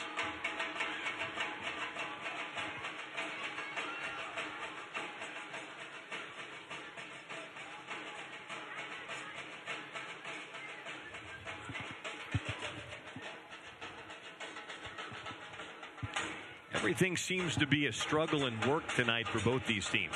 There's been nothing very fluid or flowing about this game at all. You could definitely see it going to a 0-0 draw. Like I said, I'm curious to see how both coaches handle that and see if they can make some adjustments that will change the flow of this game. Foul on Charlie Adams may get us our first Monarchs sub of the night. And it will. Adams committed the foul. And he'll be subbed off here in the 60th minute. Is that a new hairdo? Has Jose Hernandez gone blonde on us? I believe the last time I saw Jose Hernandez, that hair was not blonde. Going to the All-Star game, got a new look about him, and number 29 checks in. Charlie Adams done after an hour. Have to get that fresh cut and color. Maybe Carla could speak a little bit more to that. You know me. You sound like you're doing okay over there, Landon. Tell us more. I don't know much about it. In back. Justin Schmidt will walk it forward. Lots of room. Goes around his man, Ja'Cory Hayes. Centrally for Hernandez, who gets his first touch. Plays it back out wide to Reagan Dunk. Dunk leaves it for Minter. Minter around his man. Chase Minter into the 6. Loose in front. Picked out of midair by Serta. That was a good ball by Minter out wide. And see, that's exactly what we were talking about. Why not take a player on 1v1? And that's exactly what Minter does. Why not get the ball and turn up field? That's what Hernandez does. This is what is the Monarchs style of play that we're used to seeing. A very attack-minded team. Well, that's what you said a minute ago, too, Carla. Get to the end line. And he did and played that cross through. Tulsa. Rivas. Shot. Sparrow spills it and then covers it. Both keepers have had trouble holding on, but Sparrow finds it and outlets quickly up the near sideline. Max Lakawecki. Game looks like it might be opening up a little bit here in the last few minutes. And maybe Hernandez is the key to that. Get him the ball. He's willing to look forward. He wants to score a goal. He wants to get up. You need a more attack-minded midfield. Tell you the guy that just doesn't look the same as we've seen him at other times this year is the guy that just passed that ball, Sebastian Velasquez. When this attack's been dynamic for the Monarchs, Velasquez has been kind of the trigger man for that. Lakawecki wide of the area. Max left-footed ball, takes a deflection and into the arms of Serta. Thought it might go out for a corner kick, but Serta got there first. Probably should have hit that one touch earlier. He takes that second touch there. Here you'll see that look. Kind of slowly trots up to it, keeping his eyes open. Probably could have whipped that in on a lower angle with a little more pace. Definitely, but not a bad look. I mean, in the first half, Lakawecki wasn't getting up the field. He was content to just kind of sit back in his half. And so it's kind of refreshing to see these wingers moving up and becoming an offensive threat.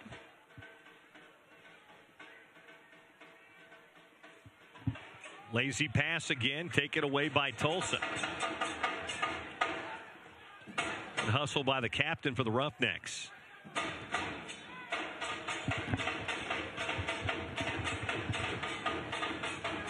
Dahmen back. 63rd minute, 0-0. Who will get the breakthrough tonight? What will it take to get that breakthrough here tonight? Hoffman's another one of those players that by this point in the game usually has had multiple shots, gets the ball a lot with his back turned to goal, gets a lot of touches on the ball, but hasn't had the same opportunities this game that he usually does. Schuler knocks it ahead for Hernandez. Jose leaves it for Velasquez and gets it back again.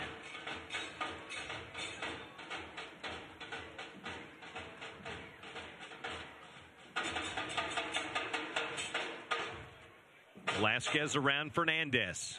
Leaves it for Hernandez.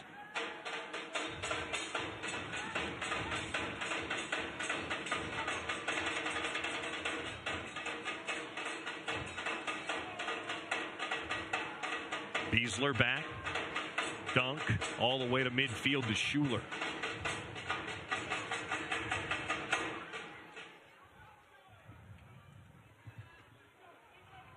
And here comes Schmidt.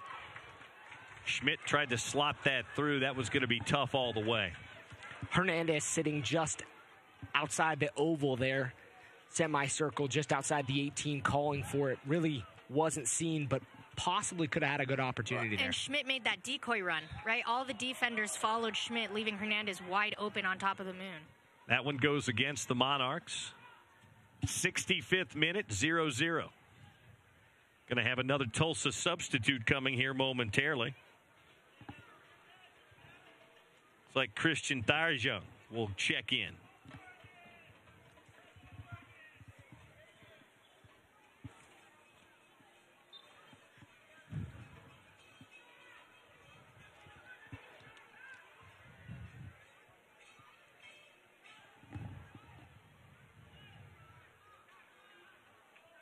It's not on the same page right now.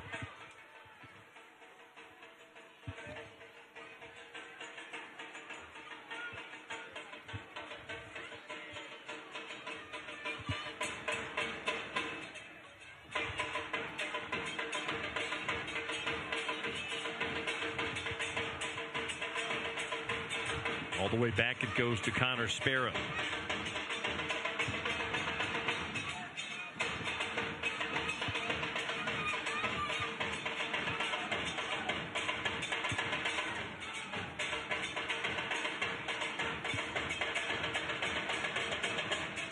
Haber, Velasquez. Out wide to Dunk. You can tell when a goal scorer is not getting many opportunities. Hoffman there checked very high into the midfield to try to receive the ball. He's trying to get incorporated in this game. Here's Hernandez in. Hernandez in front. Shot, big save. Oh, Haber hit it right at the keeper, the one place he couldn't go. It was set on a platter, too, by Hernandez. I thought Jose was going to pull his trigger with the left foot, but he left it perfectly for Haber, who, if he hits it anywhere else, puts his team up 1-0. Yeah, Hernandez does a great job of getting the ball, cuts his defender. I thought he should have shot it right after that cut. Instead, takes a touch. It gets a little too far away from him. Monarchs with the opportunity of the night. Not going to get many better looks than that. Center of the park. Rivas. Kaffa. Haber tracking back, wins it back for the Monarchs. Long diagonal ball. Minter goes down, and that's a foul against Tulsa. Corrales came together with Minter. He went down. And I believe we'll get our second sub of the night here for the Tulsa Roughnecks. Christian Tharjung will be in. Who will he be in for? Conversation between the two players, both getting warnings. Enough is enough, it looks like he says. And here comes the substitution. Fourth official tonight. Trevor McDowell puts up the sub board. Another conversation going on right now on Twitter between the Real Salt Lake players over Hernandez's new hairdo. So who knows, that may be something we see on Saturday. So Thyers Young will be in, and Joaquin Rivas' night will be done here in the 68th.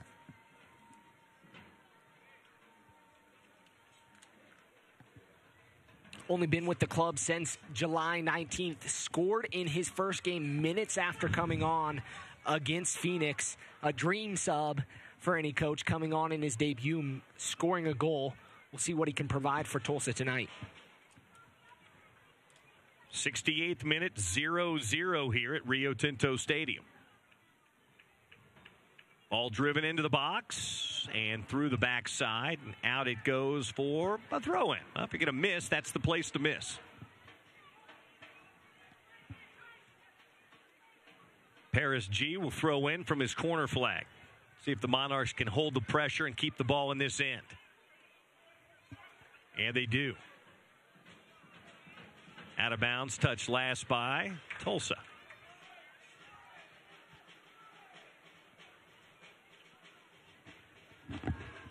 Lakawecki throwing in. Finds Velasquez. Haber. Lakawecki. Haber's got it again.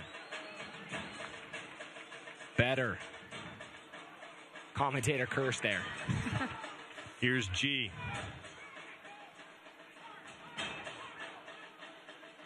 Sventussen through the center circle, and a foul behind the play is going to go against Real Salt Lake. It's a long advantage played there. Felt like I was watching a whole different play. It was. Ball was gone for 15 seconds before the whistle came.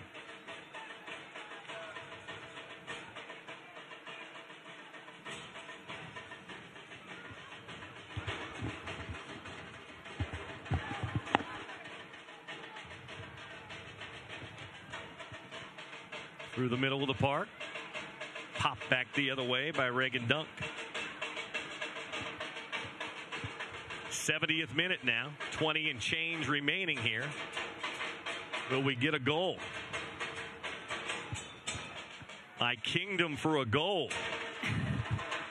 Well, the Monarchs definitely having more opportunities than they did in the first half. I do think that Hernandez change did, whether it's some sort of spark mentally or physically, bring some sort of change to the team. Haber tried to slot it in. 3 defenders there in gray. Was going to be tough the whole way.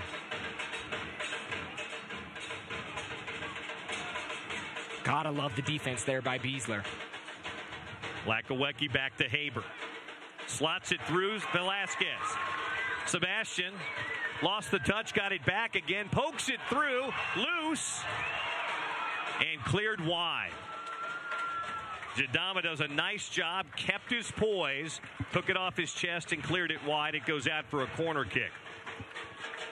You start to sense something's building. Something in this game maybe will provide it so that it doesn't end in a 0-0 draw. Monarchs building with a little bit of pressure here in the last few minutes. Almost feels like you're watching a movie, right? Like, just keeps building. Monarchs getting those opportunities. Hernandez to take the corner kick from the far sideline here in minute 71. High lofted ball. Beasler heads it right at the keeper. So he's looking for the foul there. I think he felt like he got taken out from behind on that play. Kind of laughing it off. See it on the replay here. Hard to tell if he's coming for the ball. All the way back the other way to Sparrow.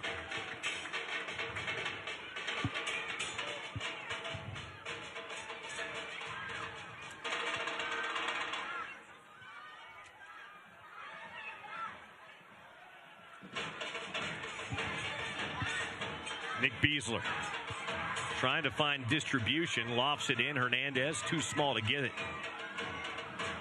Here's Ja'Cory Hayes. Kappa stepping around. Schuler, and that's going to be a yellow card on Chris Schuler. He made sure he didn't get away from that. He got his money's worth, that's for sure.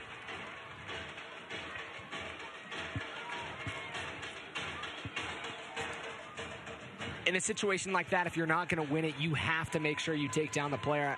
Not advocating a hard foul in that situation. Obviously, kind of looks like he got awkwardly tangled up, but a definitely deserved yellow card there for Chris Schuler.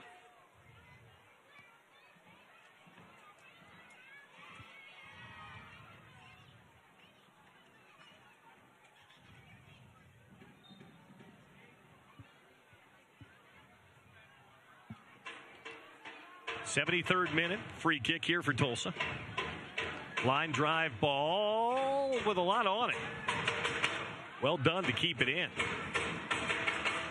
Calistri kicks it off of Lakawecki. And for just the second time tonight, the Roughnecks going to have themselves a corner kick here. You guys know it very well. You can play mediocre soccer for a long, long time. And if you're good for one set piece, that could be the difference in a match. See what Tulsa does right here. Tulsa definitely has some height in the box. Monarchs need to make sure they're defending well and clearing it out. Left-footed ball played in. Couldn't beat the first man, and Beasler knocks it out easily. All the way back out to Paris G. He'll send it back in again. Up over the top. And Tulsa keeps it. Edge of the area. A little give and go. Two players in the same area. Loose in front. Still loose in front. And finally poked out by the Monarchs. Here's a drive from distance off the back of Schuler. And there's a drive. Up and 15 rows deep above the goal. A little bit of danger and maybe the best look forward all night long on multiple occasions there by Tulsa. Good offensive look there by Tulsa, but Monarchs doing a really good job just with those defensive fundamentals. I mean, they tell the kids in youth soccer, pressure, cover, bounce, and that's exactly what the Monarchs do. You can see them shift the pressure, shift their cover, keep some sort of shape. So even though Tulsa enters the box, they don't really have any place to go or to shoot. Out of bounds, far sideline, Tulsa throw in. Quarter hour of soccer remains as we play here in the 75th on a Monday night at Rio Tinto Stadium. RSL's Real Monarchs 0 and the Tulsa Roughnecks 0. Paris G, second half sub. Walking it backwards, plays it all the way back to his keeper. Serta. Dangerous ball, and Ja'Cory Hayes turns it back upfield. Great pressure from Hernandez to see that complacent body language and decide that's when he's going to pressure. Here's Fernandez. Slotting it through. Good slide there by Justin Schmidt to break it up. Kaffa stays with it. Leaves it for G. Into the area. Loose in front. And cleared out by Minter. Held in by Tulsa. Roughnecks showing a little life here late. Hayes clipping it in. Flag up. Kaffa in an offside position and a free kick coming for the Real Monarchs.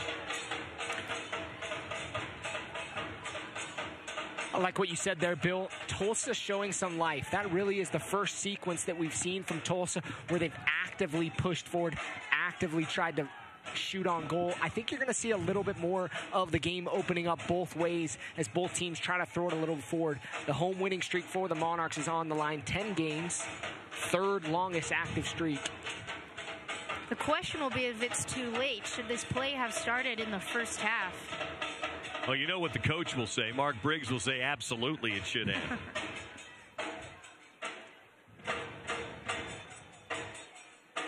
Schmidt throws it in back to his keeper, Connor Sparrow. 77th now as we get later.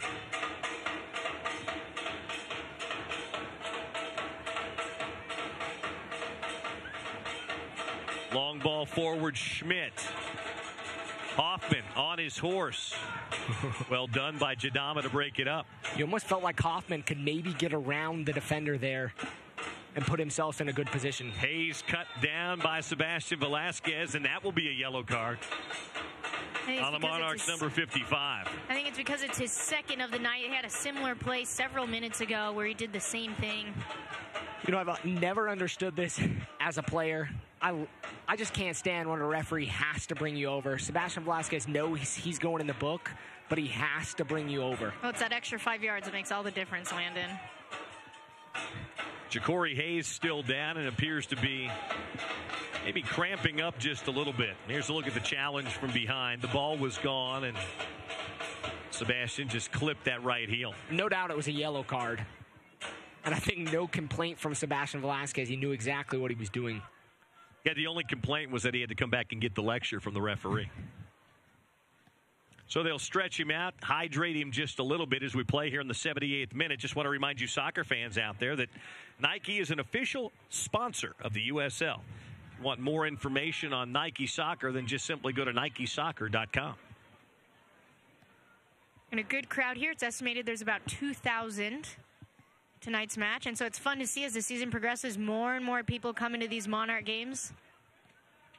Now, they do a good job of kind of filling the lower area of the west side. They had solid crowds all year long. Chandler Hoffman's night is done here. And we'll have our second sub of the night coming in here, Landon, for the Monarchs. You're going to see a kind of a similar place, but this difference is going to be there's going to be speed up top for the Monarchs. Desiree brings a unique speed, something that Hoffman doesn't quite do, like Craig Weibel talked to us at the half. He's an in-the-box scorer. Now you have a little bit of speed up top. And Desiree in, and Hoffman, who put in a solid 79 minutes tonight, is out. Here's Tulsa up that far sideline. Good job by the Roughnecks to keep it. Thyers-Young had it defended away. Sent back up that far sideline. Desiree with his first shoulder-to-shoulder, and he touched it last out of bounds. Throw in for the Roughnecks. Mark Briggs furious with the fourth official, voicing his displeasure.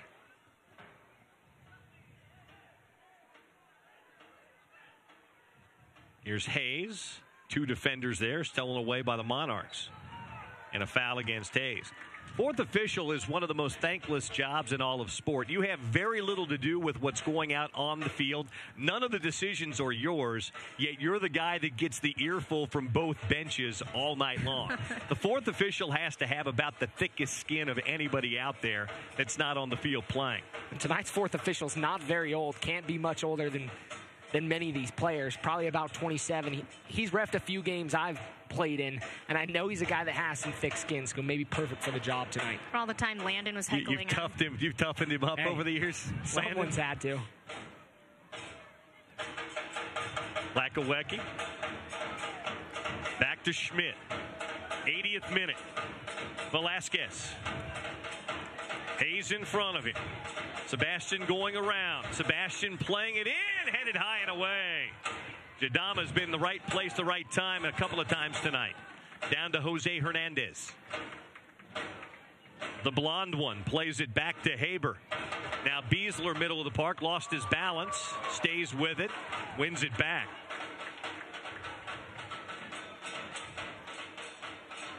Desiree. Has it top of the D. Thyers-Young wins it back. Good aggressive play, and here comes Tulsa. They'll play it up the near sideline. Calistri stops and waits. It's 2 or 3 times we've seen them do that tonight. Thyers-Young, Calistri into the 18. Cross in front, out off of whom? Touch last by Tulsa. It's a decision I don't quite understand. You have numbers, you have attacking preference.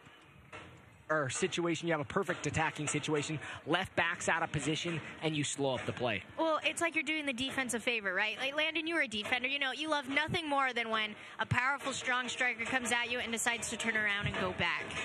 Love it.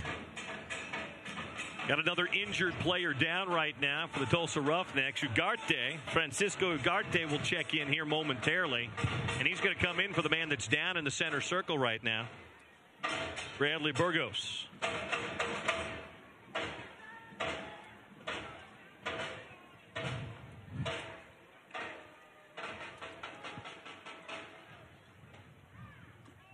Player that spent time in Germany and Chile. The dual nationalities from both countries. Put a couple minutes in their last week's win over Phoenix.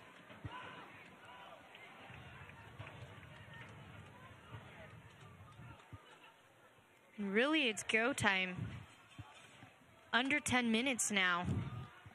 And both teams have brought the energy, but again, as we had stated earlier, it may be a little too late. Now's when you bring in those last-second subs, anything to try to create any sort of opportunities or shots on frame. I do think that Cerda is a vulnerable goalkeeper. And I think if you give him a hard shot, you know, an opportunity is going to come for the Monarchs. Schmidt back across to Schuler. Ugarte will not be playing forward. He'll be a like-for-like central defender. 83rd minute now, still 0-0. Can Velasquez be the point man, the trigger of this attack? Hernandez gives it away. Van Tussen went down, and the referee plays it on. Here comes Velasquez. Sebastian to his left. Velasquez plays it wide to Haber. Daniel Haber cuts it inside, sent back at Ugarte. Tracked down by Lakawecki. Beasler plays it back out wide to Dunk. 84th minute. Desiree going after it, and that's a foul on Tulsa. I think they're going to get George Corrales for that collision and that foul. And this will be, in essence, a corner kick coming here for the Monarchs. Foul occurred out near the corner flag, and Corrales is going to get a lecture here from the referee on that challenge. Late challenge, no ball. Late, and he just kind of threw his body in at Desiree. Kind of a short corner here for the Monarchs. 84th minute. This is the time you have to capitalize on every set-piece opportunity that you have quickly taken. Minter in, right at a defender, and Tulsa clears again out across midfield. Sparrow coming way out. Near the center circle, plays it wide to Dunk. Hernandez. Nicely done there by Jadama. And out it goes for a goal kick off the back of Minter. 5 and change to play here. Had a number of substitutions, a couple of cards, but no goals here in the second half. Monarchs 0 and the Tulsa Roughnecks 0.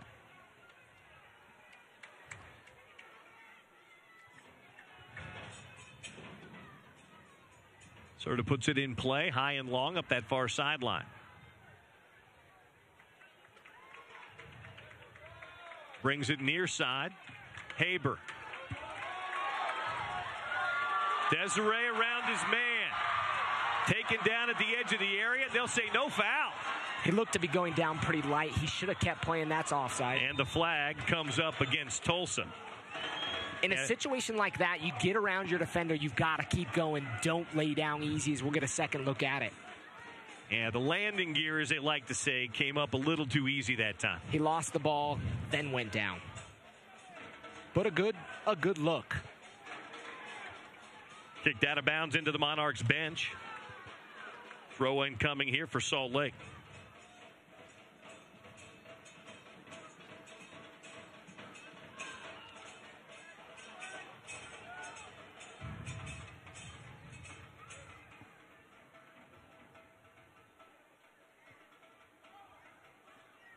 This is when you've got to push forward. You've got to start attacking if you want to win this game. A point's a point, and it still puts you in a good situation. Regardless how you score, right? Or who scores it. We should be seeing more shots out of the midfield. Here's Schuler sending it forward to Hernandez. Jose Hernandez in, and oh goodness. He pulled the trigger and wasn't anywhere near target. That's one he's got to do better with, guys.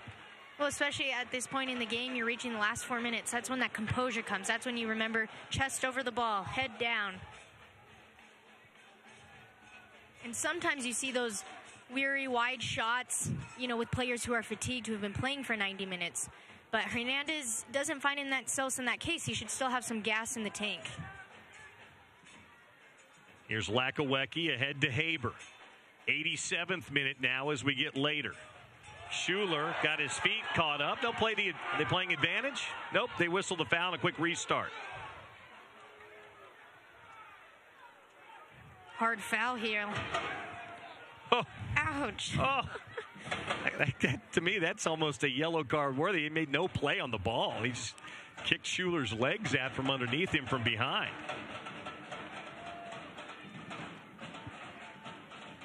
Ball cut out wide. Loop backside, headed down by Minter. Cleared out nicely by Thierjean. He's done a good job tracking back defensively. Minter again. Now Beasler 45 yards away. Cuts it across to Schmidt, 88th minute. Justin Schmidt trying to beat three guys. That's not really his game, and then he commits the foul. Ugarte goes down. I don't love that foul call there. Easy bailout for Tulsa. He went down pretty light, knowing there was pressure. Mark Briggs agrees with you and says the same thing to the referee. Sort of waves everybody forward. Going to play this one out of the back. There was less pressure there than on the earlier one. Controlled by the Roughnecks. 89th minute. G ahead. Sven Tussen gets it back along the near sideline. Cleared out by Hernandez to Velasquez. And he and Fernandez come together. And is Fernandez going to go in? Definitely. He's reaching into the pocket and shows Fernandez the yellow card. He knew what he was doing, riding his legs the whole way.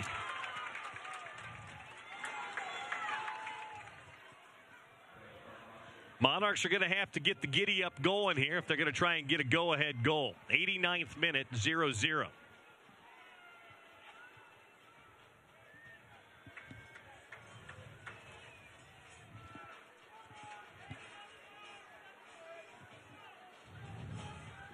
If there's time, we may see one more substitution, but nothing's going to be guaranteed right now. Karsten Hanlon getting some instructions downstairs, but we'll see if we have a stoppage to get him in. Ball played out far sideline, Chase Minter. Minter plays it into the box. Loose inside the box. Hernandez battling for it and finally cleared out. Looked like it could have been a handball. Love to see the replay there. Throw in at the halfway line coming here. Hernandez with a good little skill check here. Able to bring it down, but calling for a handball. Minter looking to play it in. Plays it back instead to Dunk. 5 minutes of added time here. Wow. Chris Schuler back out wide. Plenty of time for both these teams still as we play into our first of 5 added.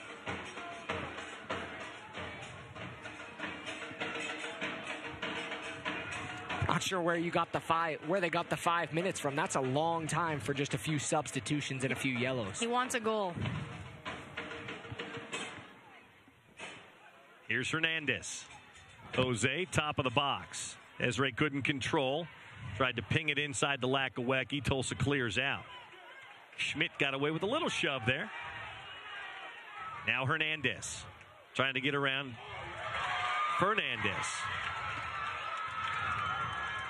Haber stays with it. Daniel Haber into the area. Haber lost his touch, played it back to Velasquez. Oh, he did so much good work to get it there. Back out wide, Lakawecki. Now Velasquez plays it back out. Schmidt, left-footed ball in, taken down near the spot, turning, going, and nothing there. Heck of an attempt and a pretty good skill check there in the middle, but nothing to show for it.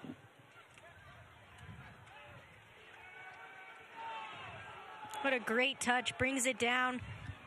Gets a shot off with his right foot, but just half a second too late there.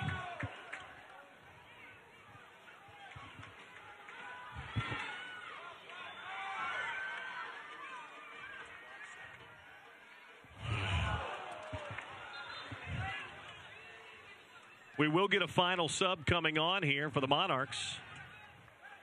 Sebastian Velasquez will be done for the night.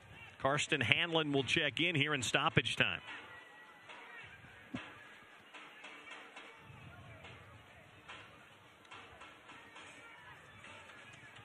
Heading into our third of 5 added here at the end of regulation. Throw in comes all the way back to Serta. They didn't bring Hanlon in after all, but we'll see another sub. Kyle Karinga will probably come in at the next ball along with It'll be the Hanlon. It'll be the final sub, so I think they're just making an adjustment with Lakawecki down, try to get a defender back on the field quickly. It's not going to be Hanlon. Lakawecki getting stretched out right now. Might be cramping up just a little bit. Hot night. Not enough fluids. Will cramp up just a bit. Here comes Tulsa. Center of the park. Play that ball out wide. Kaffa into the 18. Kaffa has a go. Deflection off the back of Daniel Haber, and out it goes for a corner kick. Looked like more might have been there and available, but weren't able to take advantage. Here comes Karinga on. Lakawecki's night is done here in the 3rd minute of stoppage time. Tulsa will take their time with this corner kick. Probably very content at this point to walk out of here with 1 point on the road. Kaffa puts it down at the near side.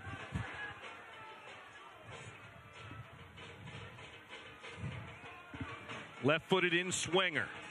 Top of the 6. Headed wide.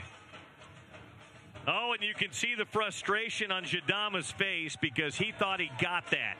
Just couldn't get it on frame. That was a good opportunity for the game winner there for Tulsa. Just couldn't find the back of the net.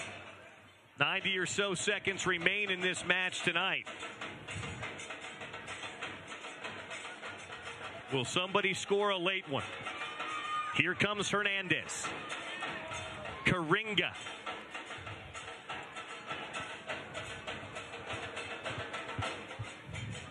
Out wide, far sideline, and now it comes back to Schuler.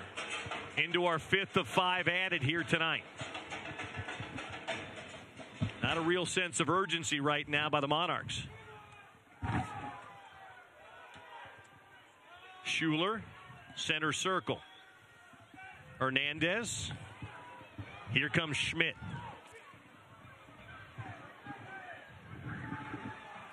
Back to Schuler, center circle. Chris will knock one high and long up that far side. Taken down there. Tried to leave it back. Tulsa clears the area. Flicked on by Van Tussen. Maybe 20 seconds remain as the ball goes out of bounds.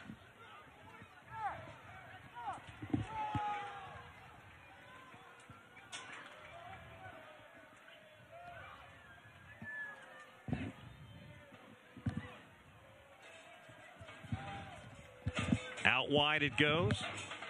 Desiree along the far sideline, 2 defenders on it.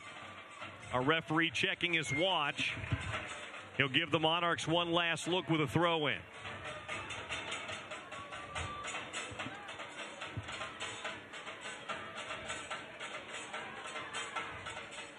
In it comes.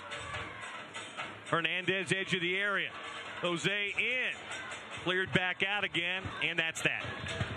Whistle blows. 90 minutes of soccer has been played here tonight in Salt Lake City. 2 teams in very much a defensive posture much of the night. And no breakthrough comes, and we finish scoreless 0-0. So the Monarchs remain unbeaten here at home. But really a game that was, if I can say it, probably the most boring game of the year for the Monarchs. There's very little doubt of the games that we've done. This was much more like the games of the first couple of seasons for the Monarchs. But they get the point at home. They still are in good shape in the West right now. But I think if you're Mark Briggs, you're going to feel like one probably got away from you here tonight at home against a team that you probably felt like you were better than most of the night. And Tulsa is a playoff team. They're a team that's above the red line right now, sitting in the 7 seed, and a team that's now taken 4 points from the Monarchs. And no one else has done that this season. Well, it's a rarity this year, but we're not talking about a win here at home tonight. But still a point, Carla, and something Still to build a from. And I guess if you're Mark Briggs and what's been a terrific season for you, gives you a little something more to coach.